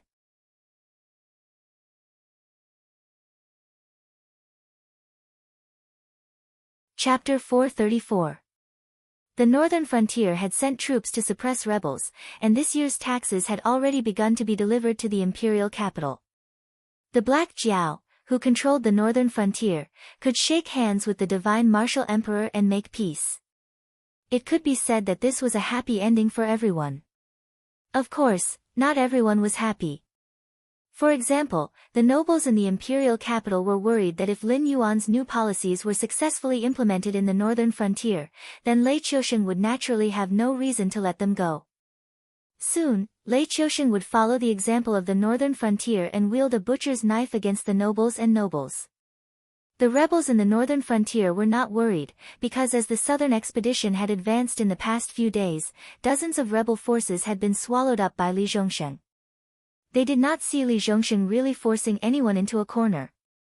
Instead, after screening the surrendered troops, the elites were incorporated into the southern expedition and began the next phase of the journey. Therefore, many rebels in the northern frontier had lost the will to fight, and before the southern expedition came to attack, they had all surrendered to Li Zhongsheng's territory. In any case, they were waiting for the Shenwu dynasty to quell the chaos before incorporating them. Now that there was an even thicker thigh to rely on, they naturally would not miss it. As for Lin Yuan's side, although Lei Qiusheng was worried that Lin Yuan would take the opportunity to control the entire northern frontier, Lei Qiusheng was not worried that Lin Yuan could cross the Wei River and threaten his imperial capital. When the rebellion was quelled, he only needed to issue an imperial edict. If Lin Yuan was not willing to hand over his territory, then he could directly label him as a rebel and punish him. When the time came, the Shenwu dynasty's troops would all come together, and this group of newly recruited soldiers would not be able to resist. Therefore, generally speaking, Lei Qiusheng fully supported Lin Yuan's decision to send troops to quell the rebellion. If one had to pick out a person who was the most unhappy, then it should be the Azure Canopy King, Lei Qiuming, who acted like a tyrant in the south. During this period of time, Lei Qiuming had not been idle. He had swallowed up the rebel armies in the south to expand his influence. In addition, he had over 300,000 regular soldiers as the backbone. Whether it was the progress of the army's training or their combat strength, they far surpassed the rebel armies. Even Lin Yuan's northern frontier army could not compare to Lei Qiuming in terms of elites. Of course, even if Lei Qiuming had a lot of troops under his command, he did not dare to casually send out over 1 million troops like Lin Yuan to quell the rebel armies around him. His main goal was to persuade them to surrender and use force as a supplement to deal with the rebel armies in the south. Although the development was slow, Lei Qiuming did not have the Northern Territory Chamber of Commerce. The Dragon Palace of the Four Seas would not give him face and allow him to open up the sea route for trade. He had so many people under him to feed and eat. Even if he did not move, it would be a huge expense. Therefore, compared to Lin Yuan, who wanted to take the opportunity to swallow up the entire northern frontier, Lei Qiuming did not think that he could take over the southern frontier. He wanted to join forces with Lin Yuan to attack the imperial capital in the northern and southern frontier, and remove the divine martial emperor from his throne. A single penny stumped a hero. This saying was most apt when it came to Lei Qiuming. However, even if he could not swallow up the entire southern frontier, it was not a problem to take the opportunity to expand his influence and territory. When the Xinwu dynasty's lobbyist came, there were no small or medium-sized rebel armies left in the southern frontier. There were only a dozen or so rebel armies left. They were all ruthless people with millions of troops. Lei Qiuming, who had a large number of regular soldiers in his army, was the strongest. Lei Qiuming had originally planned to slowly negotiate with the Xinwu dynasty to see what kind of price he could sell the foundation he had built. If the Xinwu dynasty offered too little, Lei Qiuming did not mind going one step further and even going straight for the imperial capital. However, before Lei Qiuming could state the bottom line in his heart, the great eunuch who represented the Xinwu dynasty in front of him suddenly gave him a crazy price. Prince Qingpeng has really shot himself in the foot this time.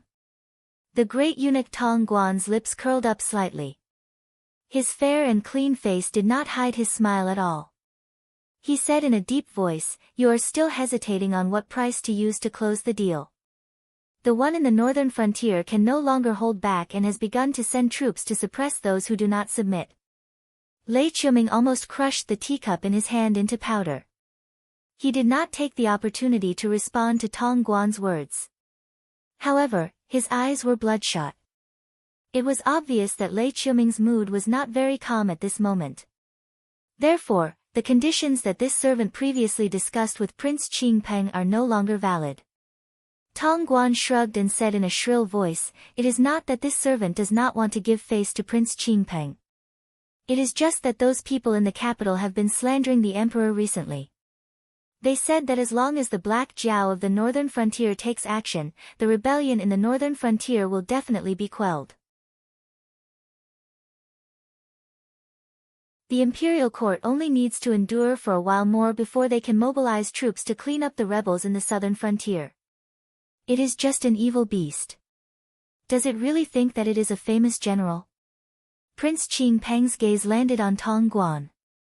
He said with a dark face, "Just those child soldiers of the northern frontier want to quell the rebellion? It is just that those families in the northern frontier know when to stop and do not have the intention to bicker with the Black Jiao. If those families want to make a move, look at the troops of the northern frontier and see if they will immediately turn into ashes." Speaking of this, Lei Qiuming paused and hissed, "Eunuch has been with this king for half a month. Don't you know the situation in the southern frontier? These rebels in the southern frontier are not so easy to deal with." The moment he finished speaking, Tong Guan's expression froze. There was even a trace of gloominess in his eyes. The rebels in the northern frontier took advantage of the chaos and did not have the intention of pulling down Lei Qiuming from the throne. They only wanted to take advantage of this chaotic world to let their descendants enter the military system of the Xinwu dynasty. If they could be conferred a few more titles, it would be satisfactory. Naturally, when Lin Yuan's troops arrived, all the rebels surrendered at the sight of the wind. No one was a fool. Of course, they were not willing to use their children's lives to obtain a chance to get close to the throne. Without that foundation, even if they sat on the throne, would they be able to sit steadily? However, the southern frontier was different. The rebels in the southern frontier had their own ideas. The southern frontier of the Xinwu dynasty was coastal. Even though there were countless unknown dangers in the sea, the safe sea route that had been opened up was enough for the southern merchants of the Xinwu dynasty to trade with the three empires and various overseas powers. Although this sea route could not be compared to the northern frontier that could directly communicate with the other 6 empires, it was still a legitimate treasure bowl. The rebellion of the southern frontier was fake. The real reason was to take the opportunity to eliminate their competitors. These people were not easy to deal with. If they did not obtain enough benefits, they would not relent.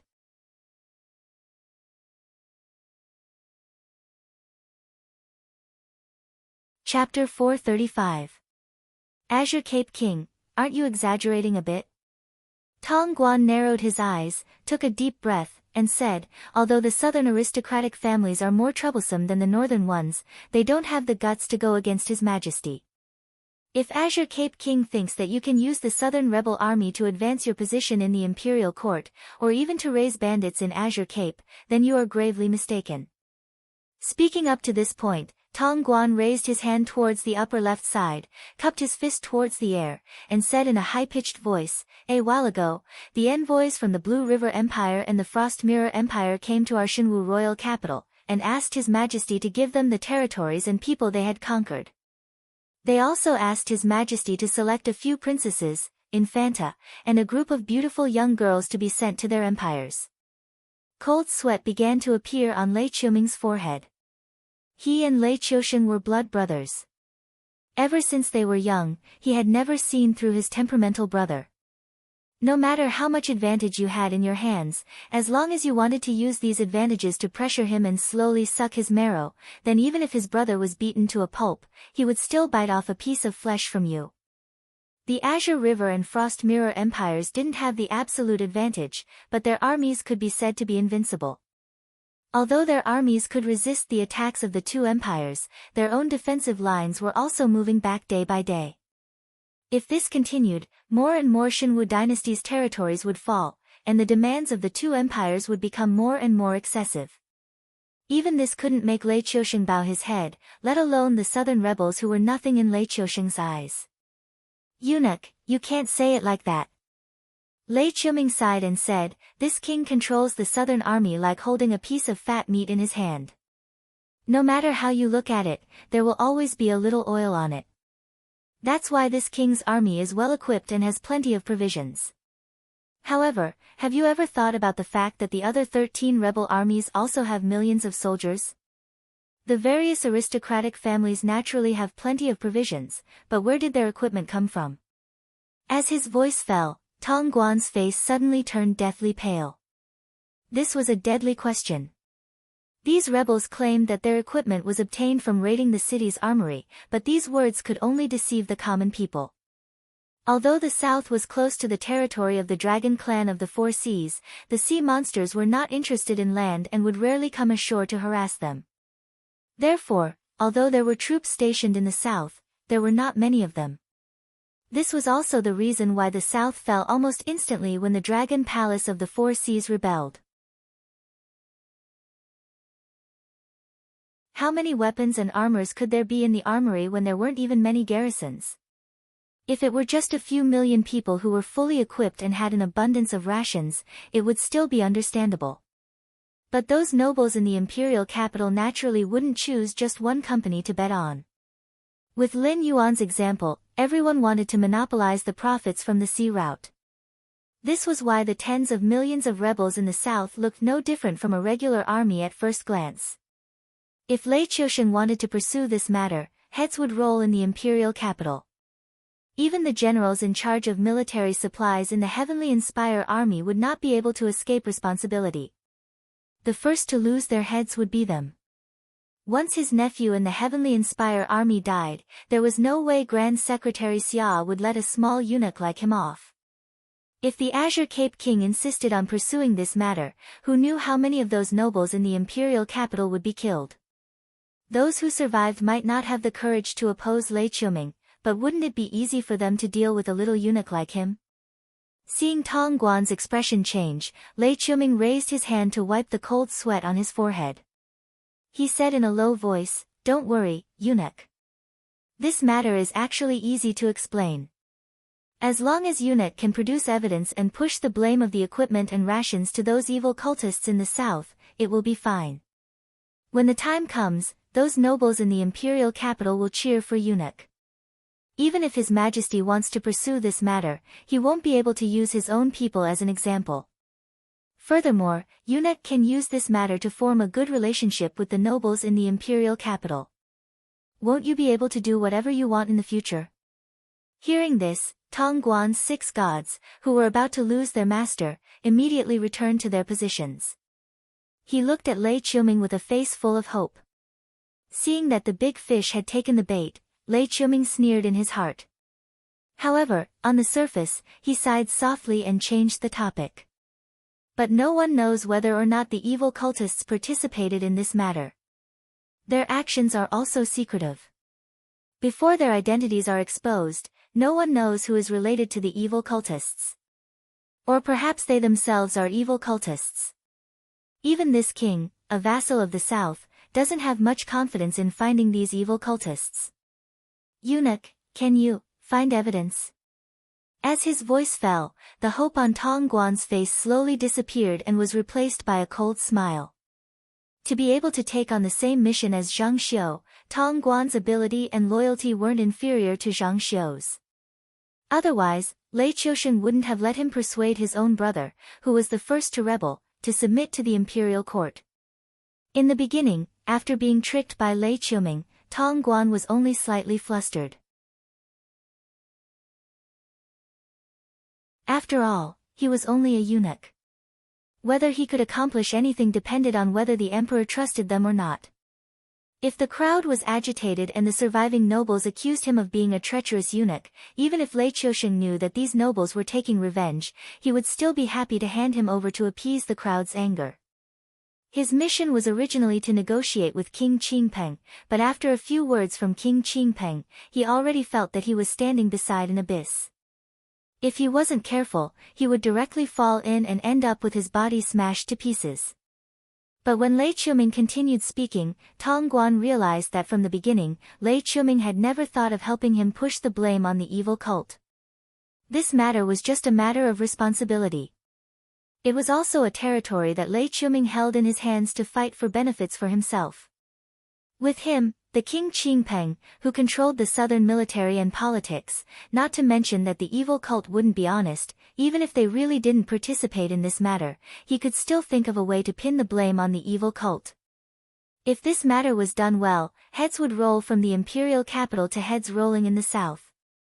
It was just that the target of people's hatred would change from him, Tongguan, to King Qingpeng. However, if someone were to hold a grudge against him, he would die without a complete corpse in less than half a year. However, if someone were to hold a grudge against the Azure Canopy King, then even if those aristocratic families, nobles, and sects of the south were tied together, they could only swallow their broken teeth. In the south, if anyone was determined to go against Lei Qiuming, they would definitely be tired of living.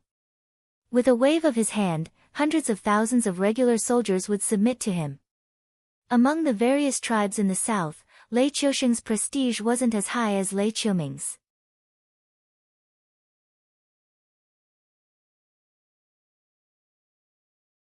Chapter 436. 2 flowers bloomed, each representing a branch. Not to mention the scheming in the south, the northern frontier was not very peaceful either. Lin Yuan sat cross-legged in the northern frontier prince's mansion in Shunning City. His pair of different-colored eyes flashed with a cold light. Li Zhong, Luo Su, Shi Dong, and Zhang Qilin sat in front of Lin Yuan on his left and right respectively. The atmosphere was very somber.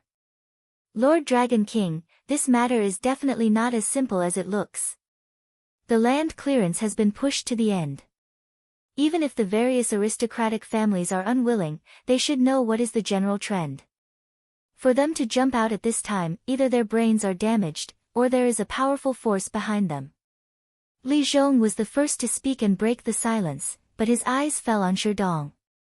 Shi Dong frowned slightly and said in a deep voice, "The Association of the Demon Emperor's people are all watching the aristocratic families in the northern frontier. Recently, the aristocratic families have all closed their doors to guests and have no contact with each other. In the letters intercepted by the embroidered uniform guards, there is no mention of the land clearance at all. I can guarantee that the aristocratic families did not communicate with each other. Then you are all useless." Li Zhong snorted and said with a gloomy face, "The aristocratic families all moved in step and sent people to each new gathering place to collect large amounts of farmland, but they did not cultivate it. If it was just one or two families, it could be said that they did it on the spur of the moment and just wanted to annoy us. However, they worked together and did it on the same time. They clearly have other plans. You tell me, this is called not communicating with each other in advance? As the eyes and ears of the northern frontier, the Association of the Demon Emperor did not send out any information in advance, causing a large amount of farmland to fall into the hands of the aristocratic families.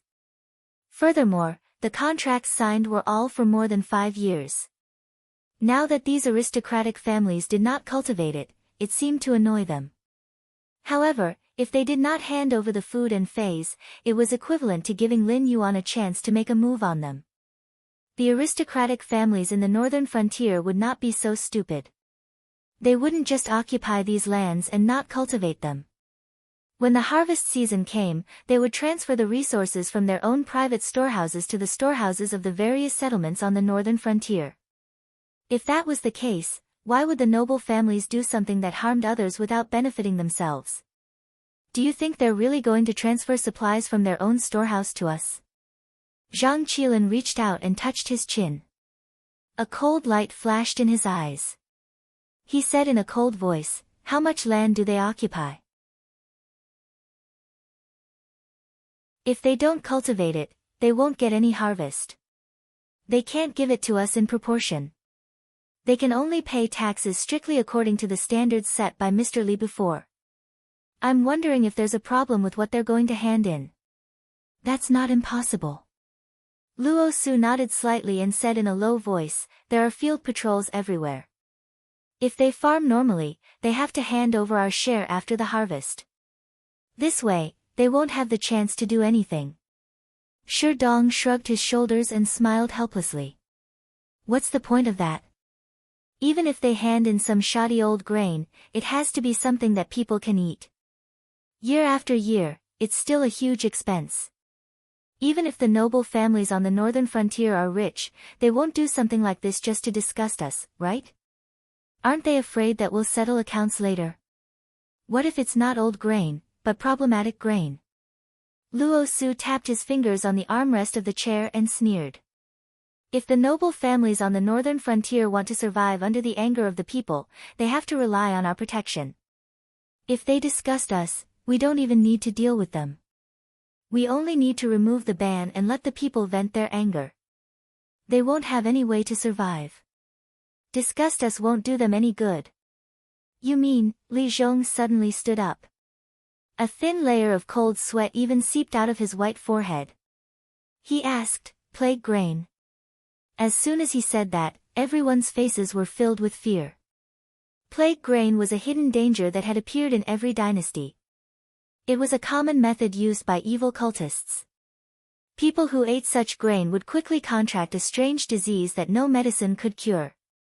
Only the evil cultists who prepared the plague grain would have a specially formulated antidote. If they didn't take the antidote, they would at least die from festering all over. What was even more terrifying was that people who ate the plague grain would contract a strange disease. This disease was very contagious. In addition, the plague grain itself was also very infectious to other grains. Even if 1 stone of the plague grain was stored in the warehouse, it would cause problems for the entire warehouse. Although the 7 dynasties knew about the existence of the plague grain, they didn't have a solution so far.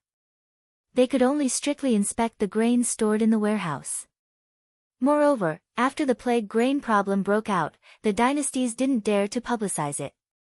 After all, if they couldn't solve the problem, revealing the existence of the plague grain would only make the people panic. It would make the evil cultists even more arrogant and give them a chance to recruit believers. It should be like this. Li Zhong's face was filled with anger.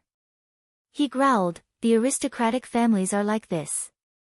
Even if they have someone behind them, they don't have the guts to go against us directly. Therefore, their plan should be to use the plague grain to throw the entire northern frontier into chaos. At that time, whether it's disaster relief or searching for the antidote, we won't have time to take care of them. Only then will they be able to reap the benefits they want." At this point, Lin Yuan raised his head for the first time. His gaze also fell on Sherdong. Sherdong reached out to wipe the cold sweat on his forehead.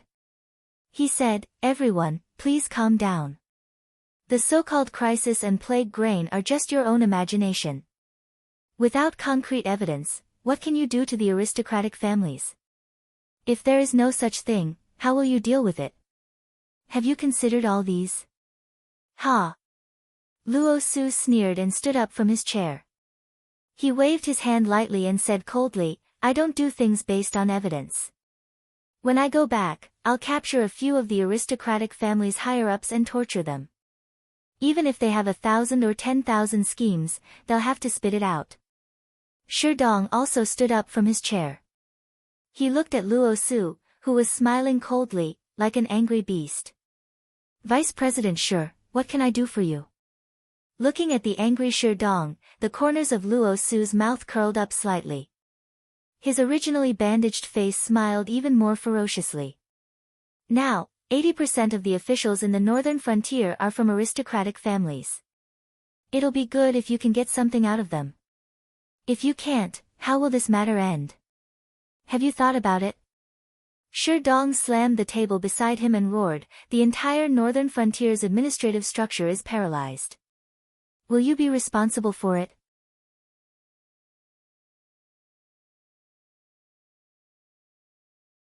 Chapter 437.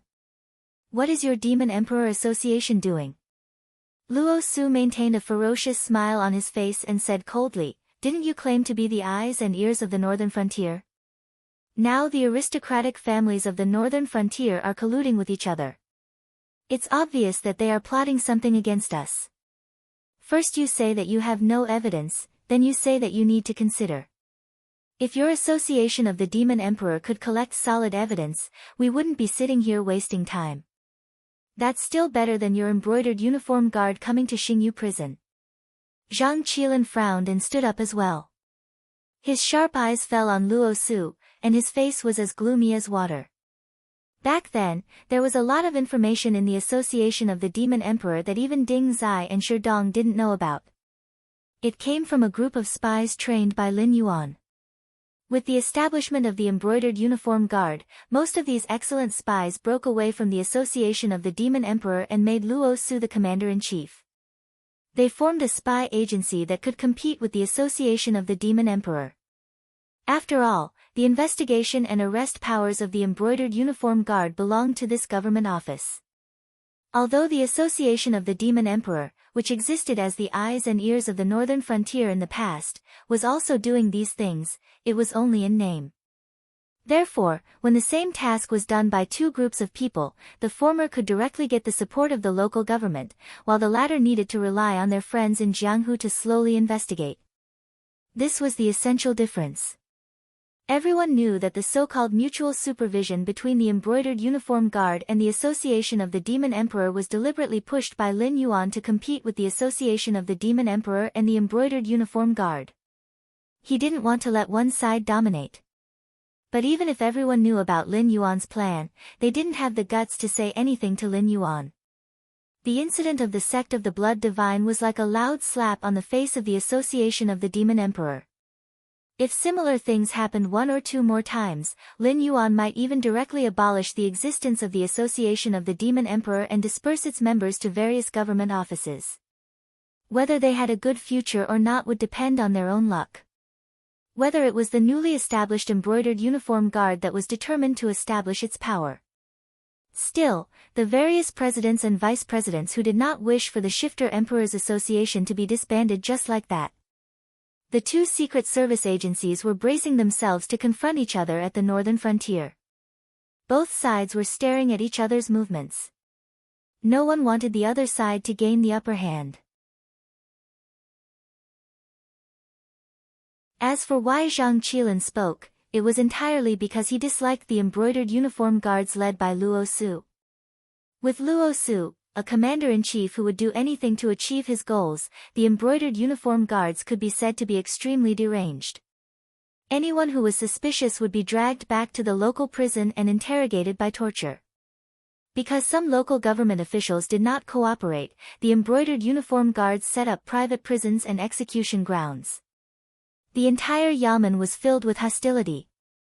Although the embroidered uniform guards and the shifter emperor would fight against each other, and the security of the northern frontier, which Zhang Qilin was in charge of, seemed to be peaceful on the surface, but the undercurrent was surging in the dark. It was even a little jittery. The people at the northern frontier were angry but did not dare to say anything. They were suppressing their dissatisfaction. Sooner or later, there would be a big problem. And no matter what the embroidered uniform guards did, it was Zhang Qilin who would clean up their mess. Now, when the name Luo Su was mentioned in the northern frontier, the people would spit on the ground and curse him. And Zhang Qilin, who cleaned up Luo Su's mess, naturally got scolded a lot. Many officers of the northern battlefront army had complained to Zhang Qilin about it more than once. "I don't care." Luo Su sneered and spread his hands. He said in a deep voice, "You can criticize me, but you can't stop me from doing my job. When I go back, I will catch a few masters and interrogate them. If you want to stop me, you'd better find out the truth before I offend all the families at the northern frontier." As his voice fell, Luo Su swung his sleeves and walked out of the meeting room directly. "Lunatic, unreasonable," Shi Dong murmured with a pale face. The worry in his eyes was so thick that it could not be dispersed. After Luo Su left, Shi Dong and Zhang Qilin cupped their fists to Lin Yuan and walked out of the meeting room side by side. "They're all gone. It's quiet now. Do you have anything else to say?" Lin Yuan's gaze swept over Li Zhong's white and jade-like face, and his voice revealed a bit of indescribable laziness, as if he didn't take this matter to heart at all. Li Zhong sat in his seat. His fingertips gently tapped on his knee. He said expressionlessly, "The embroidered uniform guards and the association of the Demon Emperor are now in a stalemate. They can't tell who is stronger and who is weaker. You can still live in peace. If you let go of the northern frontier, these two forces will definitely start a bloody and dark fight. By then, all the officials at the northern frontier will not have a good ending." "What do you mean?" Lin Yuan glanced at Li Zhong from the corner of his eyes. He still maintained his lazy tone.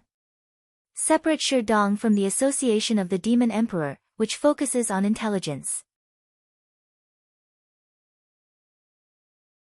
Divide the intelligence of the northern frontier into public and private departments.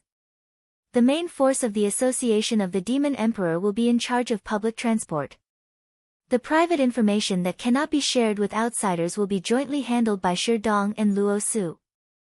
With the association of the Demon Emperor as the main force, set up a new government office to specialize in this matter. However, the personnel must be selected from the embroidered uniform guards.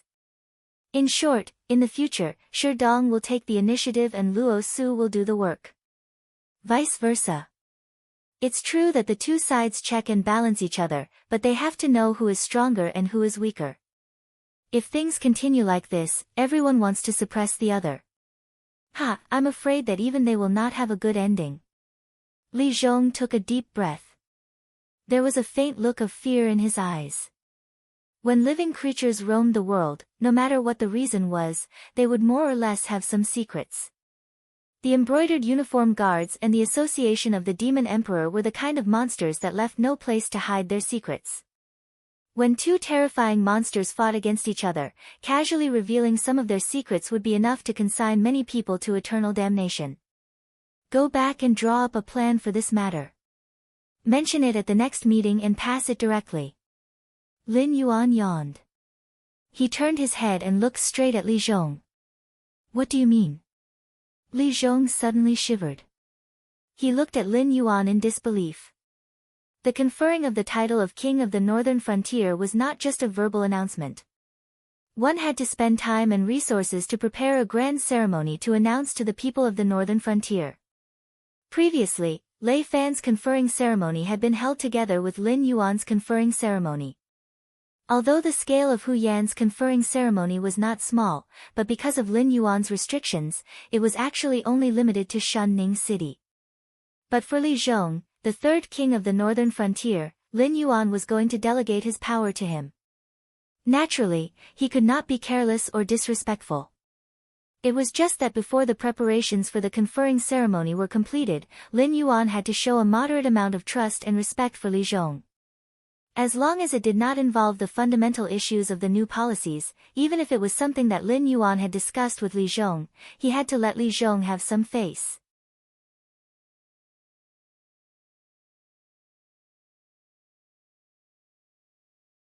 Chapter 438. You are the king of the northern frontier. Naturally, you should make the decision. Lin Yuan's eyes flashed with a hint of playfulness. He sneered, Dong and Luo Su have different ways of doing things, but they are both smart people. Even you, an outsider, can think of the hidden dangers of the conflict between the shifter emperor and the embroidered uniform guard. Can't the two of them see that if they continue to fight, no one will have a good ending? As his voice fell, Li Zhong's face turned solemn, and he stared at Lin Yuan. Dong didn't say anything on the surface, but he didn't object when the matter of the epidemic food was brought up. He didn't mean to say that he wouldn't do it, but to remind you, the king of the northern frontier, that you should draw up a plan to appease the northern frontier aristocratic families. Otherwise, when the time comes, the aristocratic families will be implicated and there will be no one in the northern frontier administration. However, the matter of the aristocratic families playing tricks is the most important in Dong's heart. He knows very well that you and I will not let the shifter emperor and the embroidered uniform guard continue to fight like this. There will definitely be a distinction between him and Luo Su. Then, this task that can affect the entire northern frontier is the best opportunity for them to prove their abilities. Whoever does this well may become the new head of the secret agents in the northern frontier.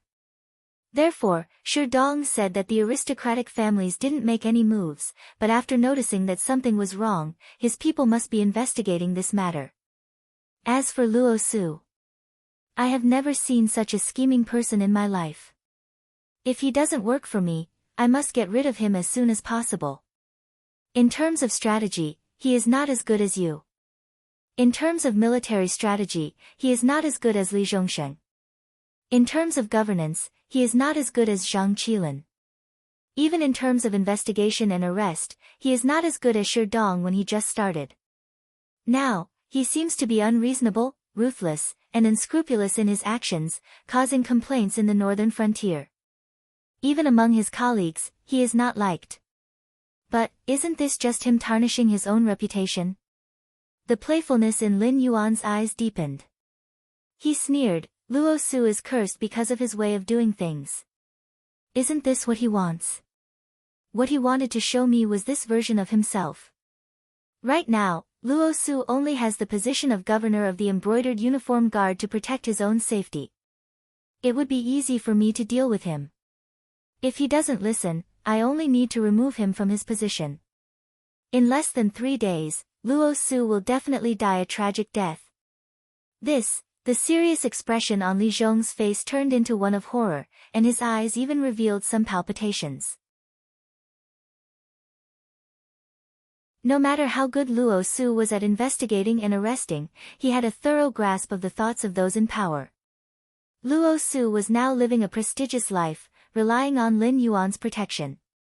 Once he lost Lin Yuan's favor, he would immediately be reduced to a pile of bones in the grave. For those in power, Luo Su was a competent and easy-to-control ruthless official. No one would dislike him. But there are two sides to everything. Luo Su was able to betray Lei Fan in the past, and in the future, he would be able to betray me. Aren't the aristocratic families of the northern frontier also relying on our protection to survive? Now that they are playing with schemes and plots, they are not showing any mercy. So, Luo Su may seem easy to deal with, but when you really get into a fight, you will find that this fellow is a hedgehog full of thorns. The slightest carelessness and he will prick your hand full of blood. Speaking up to here, Lin Yuan suddenly opened his mouth and laughed silently. He said sarcastically, Dong and Luo Su may not be loyal. It still depends on how you, the king of the northern frontier, are able to wield these two double-edged swords. Anyway, this is not a problem that I should be worrying about. You can slowly grind it out. Your student understands. Li Zhong laughed bitterly and clasped his fists towards Lin Yuan. Working under this black jiao, it could be said that there were surprises everywhere. It was true that the authority of the northern frontier king was given to him, but God knows how many more ticking time bombs like Luo Su and Sherdong were waiting for him. If he did not handle it properly one day, or if he was about to be abandoned, these things could easily take his head. The people under Lin Yuan's command actually all had their own thoughts and were divided into different factions. But when Lin Yuan used people, it was as if he was ordering them around like an arm. What he used was the individual selfishness of these people and the purpose of each faction to balance each other out. Li Zhong suddenly thought of the emperor's schemes that his former teacher had taught him. Now, when used on Lin Yuan, it was as laughable as a child bickering. What thunder and rain were the emperor's grace, what balance of power, Lin Yuan grasped it perfectly. Don't look at how Lin Yuan did not actually control any yamen in the northern frontier. These yamen were not even loyal to Lin Yuan, but Lin Yuan was able to make these people perfectly carry out his will. If there was anyone who was not convinced and wanted to rebel, they would be reduced to ashes in an instant. Li Zhong suddenly realized that Lin Yuan had planted a seed of fear in his heart at some unknown time. But even though he realized this, he still could not overcome it in the face of Lin Yuan's various methods and contingencies. Just like the present rebel armies of the Shenwu dynasty. They appeared to be very powerful, but they were all thinking of how to take advantage of this chaotic world to obtain some benefits for themselves. The only one who truly wanted to pull Lei Qiusheng down from the throne was probably the Qingping king. I have a general direction. Do as you see fit. I have to make a trip back to the Henduan Mountains in this period of time. I don't have time to scheme against each other on the northern frontier. Lin Yuan gently waved his tail, indicating for Li Zhong to leave. Only then did Li Zhong stand up from his chair and walk out of the conference room. The moment the door of the conference room closed, Li Zhong leaned against the door frame as if he had lost all his strength. His chest rose and fell violently, and his mouth and nose panted heavily. His forehead was covered in sweat. He knew very well that Lin Yuan might not have returned to the Henduan Mountains because he had something to do. It was just that as long as Lin Yuan was in charge of the northern frontier would not be in chaos. He was like a stabilizing needle, firmly suppressing those with ulterior motives and not daring to appear. Once Lin Yuan left the northern frontier, these invisible undercurrents would instantly turn into stormy waves that smashed onto them. The slightest bit of carelessness would result in their bodies being smashed to pieces.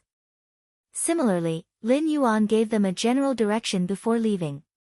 If they did their job well, Lin Yuan would naturally not appear. But if they did not do their job well, Lin Yuan could return with the general momentum and stabilize the northern frontier in one fell swoop. He would catch all those who jumped out and at the same time, reshuffle the current situation of the aristocratic families in the northern frontier. Advance and retreat appropriately without any flaws. This was Lin Yuan's path.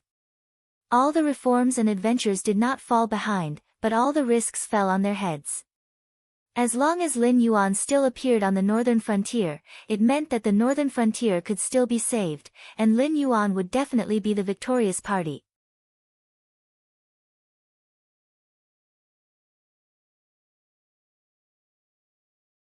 Chapter 439. The next day, early in the morning. In the newly built Anhan city on the northern frontier. Luo Su, dressed in a bluish-white robe and a black cloak embroidered with a dragon on the back, sat upright outside the yamen of the embroidered uniform guard. Behind him, embroidered uniform guards in red flying fish robes, blue Kirin robes, and yellow bullfighting robes poured out of the wide-open door, their bright steel sabers gleaming coldly under the light of dawn. Horses galloped through the streets. Some of them were dragging well-dressed, fat people back to the embroidered uniform guard's office, while others were throwing naked people with disheveled hair out of the office. Although it was almost summer, the temperature was not too high. The northern frontier was known for its bitter cold, and the climate was naturally not as warm as the south. Although these naked people all had cultivation, their limbs and bones were controlled by special metal shackles, and their Jinqi and Gang Qi could only be trapped in their dantian. Not only could they not dispel the chill, but they also made their chests and abdomens feel suffocated. You are all people of repute. Not to mention in this small Anhan city, even in the northern frontier, your names can be said to reverberate like thunder. Why do you want to fight to the death with this commander-in-chief just because of a moment of anger? In a while, this street will be full of people. You certainly don't want to kneel here naked and be surrounded by people, do you? Luo Su gently patted the saber at his waist, his bandaged face full of a sinister smile, and said in a cold voice, "If you can't stand this hardship, you can tell this commander-in-chief. You only need to tell me 3 secrets, and this commander-in-chief will respectfully send you away. Another day, I will personally prepare a generous gift to apologize to you. How about it?" In Luo Su's view, although the aristocratic families were awe-inspiring, they had a fatal weakness: face. These naked people were naturally not ordinary people who had committed any major or important crimes, but the heads of aristocratic families within the sphere of influence of Luo Su's embroidered uniform guard and other lackeys. 3 secrets in exchange for not making a fool of themselves seemed like a loss, but Luo Su believed that there were plenty of people who would be willing to cooperate with him. As the old saying went, the aristocratic families of the northern frontier had multiplied and lived for many years, and any 2 of their children could be related. The aristocratic families were no strangers to each other's dirty affairs. Not to mention 3 secrets, they could even tell 30 secrets at their fingertips. But the situation now was special. The aristocratic families had to be of the same breadth and branch in order to stand as an equal with the northern frontier prince's mansion. At this time, for the sake of face, if they flirted with the northern frontier's lackeys, they would certainly not end. Of course, to say that they stood as an equal was to flatter themselves. Although the people of the northern frontier had blamed the aristocratic families for the land confiscation, the northern frontier prince's mansion did not want to exterminate the aristocratic families, so it had been quietly downplaying the matter.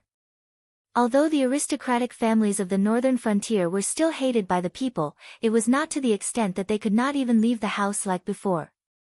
After 5 breaths of silence, seeing that no one spoke, the sinister smile on Luo Su's face stiffened slightly, and he said with a gloomy face, "It seems that none of the heads of the aristocratic families have anything to say.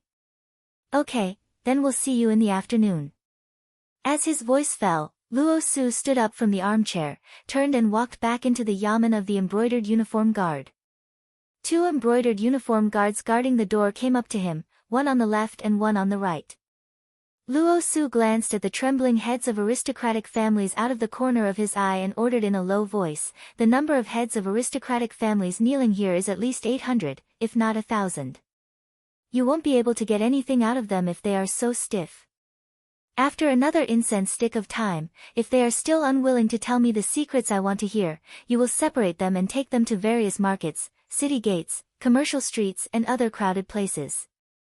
At that time, there will definitely be people who will beg for mercy because of their face. Separate them and bring them to see me." "Yes." The 2 embroidered uniform guards cupped their fists at Luo Su and responded in a low voice. Half an hour later, Luo Su sat in the lobby of the embroidered uniform guard yamen, and a fair-skinned fat man wrapped in a messy cloth robe was brought up. Narrowing his eyes and looking at the other party for a long time, Luo Su saw some clues from the unkempt face. He sneered and said, "Isn't this the rich merchant of Anhan City, Master Wang? How did you end up like this after I didn't see you for a while?" Master Wang secretly snorted in his heart, but on the surface, he smiled apologetically. "I had a misunderstanding with the governor's subordinates.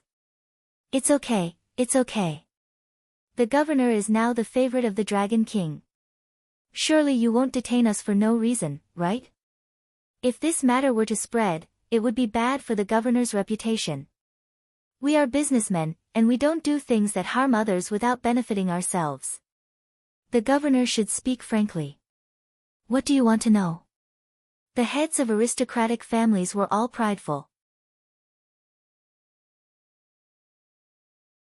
When they heard that the embroidered uniform guard was going to take them to crowded places like the market, city gates, commercial streets, and so on, they were naturally unwilling.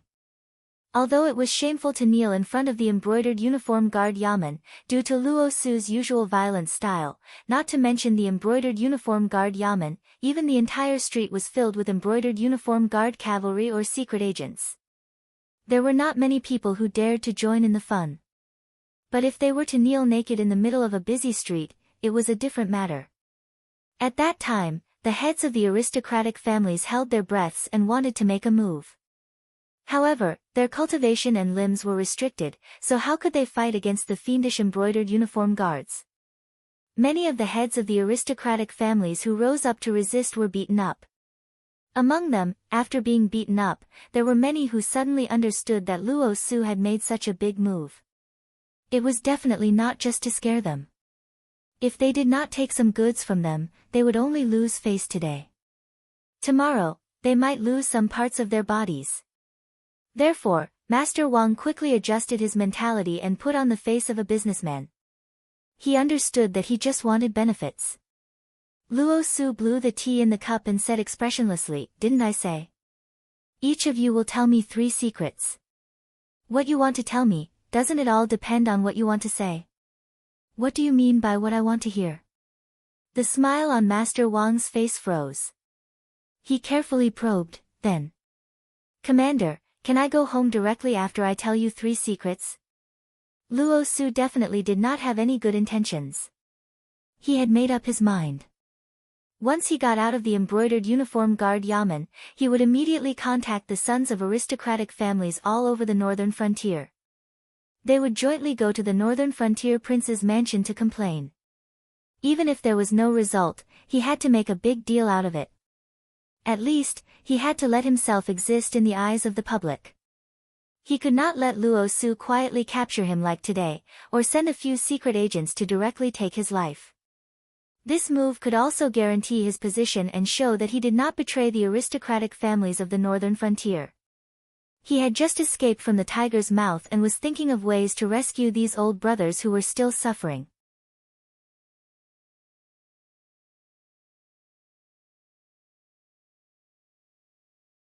Chapter 440. Old Master Wang must be joking. Luo Su took a sip of tea and slammed the teacup on the table. He sneered, "Old Master Wang is an expert in business. Naturally, you know the principle of different times and different prices. I said before that if you told me 3 secrets, I would let you go. But you didn't cherish this opportunity. Now, why do you still want to sell the same thing at the original price?" Speaking of this, Luo Su lowered his chin and sneered, "If it was the same business, old Master Wang wouldn't do it, right?" Of course, of course." Old Master Wang once again put on a smiling face and nodded and bowed. "I didn't expect the commander to be proficient in business. I'm impressed. It's just that I really don't know what the commander wants to do. Naturally, I can't open my mouth. Why don't you give me a few more pointers? Perhaps I just happen to know the secret that the commander wants to know." The embroidered uniform guard was such a large yamen. There were so many people in the yamen who needed salaries. Opening a private prison and making torture instruments all required money. The northern frontier Wangfu certainly couldn't fork out all of it. After all, there was the existence of the Council of the Demon Emperor eyeing them covetously. If the northern frontier Wangfu was too biased towards the embroidered uniform guard, the Council of the Demon Emperor would certainly not be willing. Therefore, it wasn't the first time that the embroidered uniform guard had captured people and extorted them from these aristocratic families. Old Master Wang naturally couldn't leave any traces of gossip and give Luo Su another chance to find trouble with him. He was as smooth as a ball. "Didn't I say it already? 3 secrets. Once you're done talking about this matter, it's over. As for what I want to hear and what you know, it has nothing to do with you. Do you understand?" Luo Su bent down, a playful look appearing in his eyes. He said, "It's just that old Master Wang has been wronged. After you tell me the secrets today, you'll have to stay in the yamen of the embroidered uniform guard for a while. Of course, I'll take good care of you." Old Master Wang couldn't help but shudder when he heard that. Even though he had never stayed in the embroidered uniform guard's yamen, he had neither eaten pork nor seen pigs run. That damned place was not a place where anyone could come out unscathed. In the dark prison, there were boiled carrots for every meal, and there were all sorts of torture tools and punishments. Even if the King of Heaven came, he would not be able to have a good life in the embroidered uniform guard's yamen, much less a small merchant like him. If he could be caught and sent to the embroidered uniform guard's private prison, it meant that the cases he was involved in were all heaven-defying. 1 or 2 rounds of torture would not be able to get anything out of him. Therefore, when it came to interrogations in the embroidered uniform guard, they were particular about grinding. They had to grind slowly to get what they wanted. Under these circumstances, the officials of the embroidered uniform guard tortured ordinary people not for the sake of finding out the truth, but for the sake of torturing them for fun. They were all temperamental and difficult to deal with. When the prisoners who were caught had been ground to the point where they lost their temper and sharpness, they would naturally tell everything they knew. At that time, they could be forced to the Yamen's court to be interrogated. Therefore, outsiders often said that the embroidered uniform guard was easy to deal with, but the little ghosts were hard to deal with. Of course, the embroidered uniform guard's yamen was also a place that valued money. Even if you had heaven-defying cases, as long as you didn't rush them, the little ghosts below would naturally think of a way to squeeze every last bit of profit out of you. As long as you were willing to spend money, even if you were in the embroidered uniform guard's yamen, you could still enjoy extremely honorable treatment. Even if you wanted to stay in a villa or watch a play, as long as you could afford it, you could still be satisfied. However, the problem was that the embroidered uniform guard's prisons, which required money to stay in, were all clearly priced. A cup of water could cost you 10 taels of silver, and a brand new bed and bedding could cost you 5 taels of gold. In Old Master Wang's opinion, if you were to stay in the embroidered uniform guard's yamen, regardless of whether the other party used lynching or not, he would still be able to peel off a layer of skin. However, Luo Su and the embroidered uniform guard's actions had always been so arrogant and despotic. Old Master Wang didn't dare to harden his scalp and nag at Luo Su. If Luo Su felt that he was being perfunctory, or even toying with him, then it wouldn't be as simple as bleeding a little. After telling Luo Su 3 insignificant little secrets, an embroidered uniform guard Baihu strode forward, grabbed Old Master Wang's shackles, and brought him in the direction of the private prison in the backyard.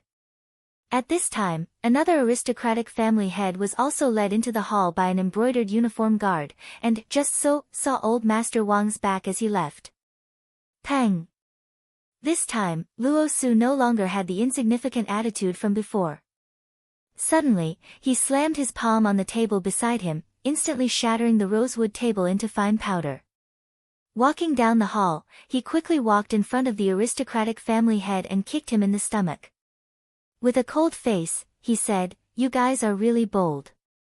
If it weren't for the protection of the Northern Frontier Prince's estate, would your aristocratic family still exist in the Northern Frontier? What, do you have to go against the Northern Frontier Prince's estate?" The head of the aristocratic family, who had been kicked to the ground, was just about to get up when the embroidered uniform guard who had led him in quickly stepped forward and stomped on his chest. A copious amount of power exploded, directly suppressing him to the point where he could not even get up. Thinking of the change in Luo Su's attitude, and then thinking of Old Master Wang who had just walked into the embroidered uniform guard Yamen's backyard, the aristocratic family head's heart suddenly thumped, and his eyes abruptly revealed a venomous look. He was now 80% sure that Old Master Wang, who had just entered the backyard, had definitely said something serious to Luo Su. Otherwise, Luo Su wouldn't have directly dealt such a heavy blow without a certain degree of certainty. "Ha, what is Commander Luo talking about? How come I don't understand?" Although he had imagined a great drama of being betrayed by a traitor, for the sake of stability, the aristocratic family had still braced himself and planned to laugh it off with Luo Su to see if this matter could be covered up. "You don't understand? Then I'll give you a few pointers. Autumn grain, arable land, land management." Luo Su's cold gaze fell on the aristocratic family head's face, instantly making him feel as if he was being stared at by a poisonous snake. After a moment of silence, Luo Su squatted down and reached out to pat the aristocratic family head's cheek. He laughed coldly and said, "Son of a bitch, do you think that the embroidered uniform guard is useless and that we can't even control your every move? Do you think that you can hide your little actions from us? Think carefully about the people who knelt in front of the embroidered uniform guard Yamen today, and those who were later brought here. Wasn't one of them in cahoots with you?" At this point, even if the aristocratic family head still had some delusions in his heart, at this moment, he was dealt a blow.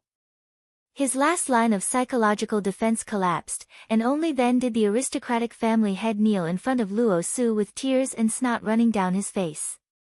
Although he didn't speak, he kept kowtowing. "You're tuning into the Blissful Bookshelf YouTube channel. We're so grateful for your support, and don't forget to subscribe to join us on this incredible journey through captivating stories.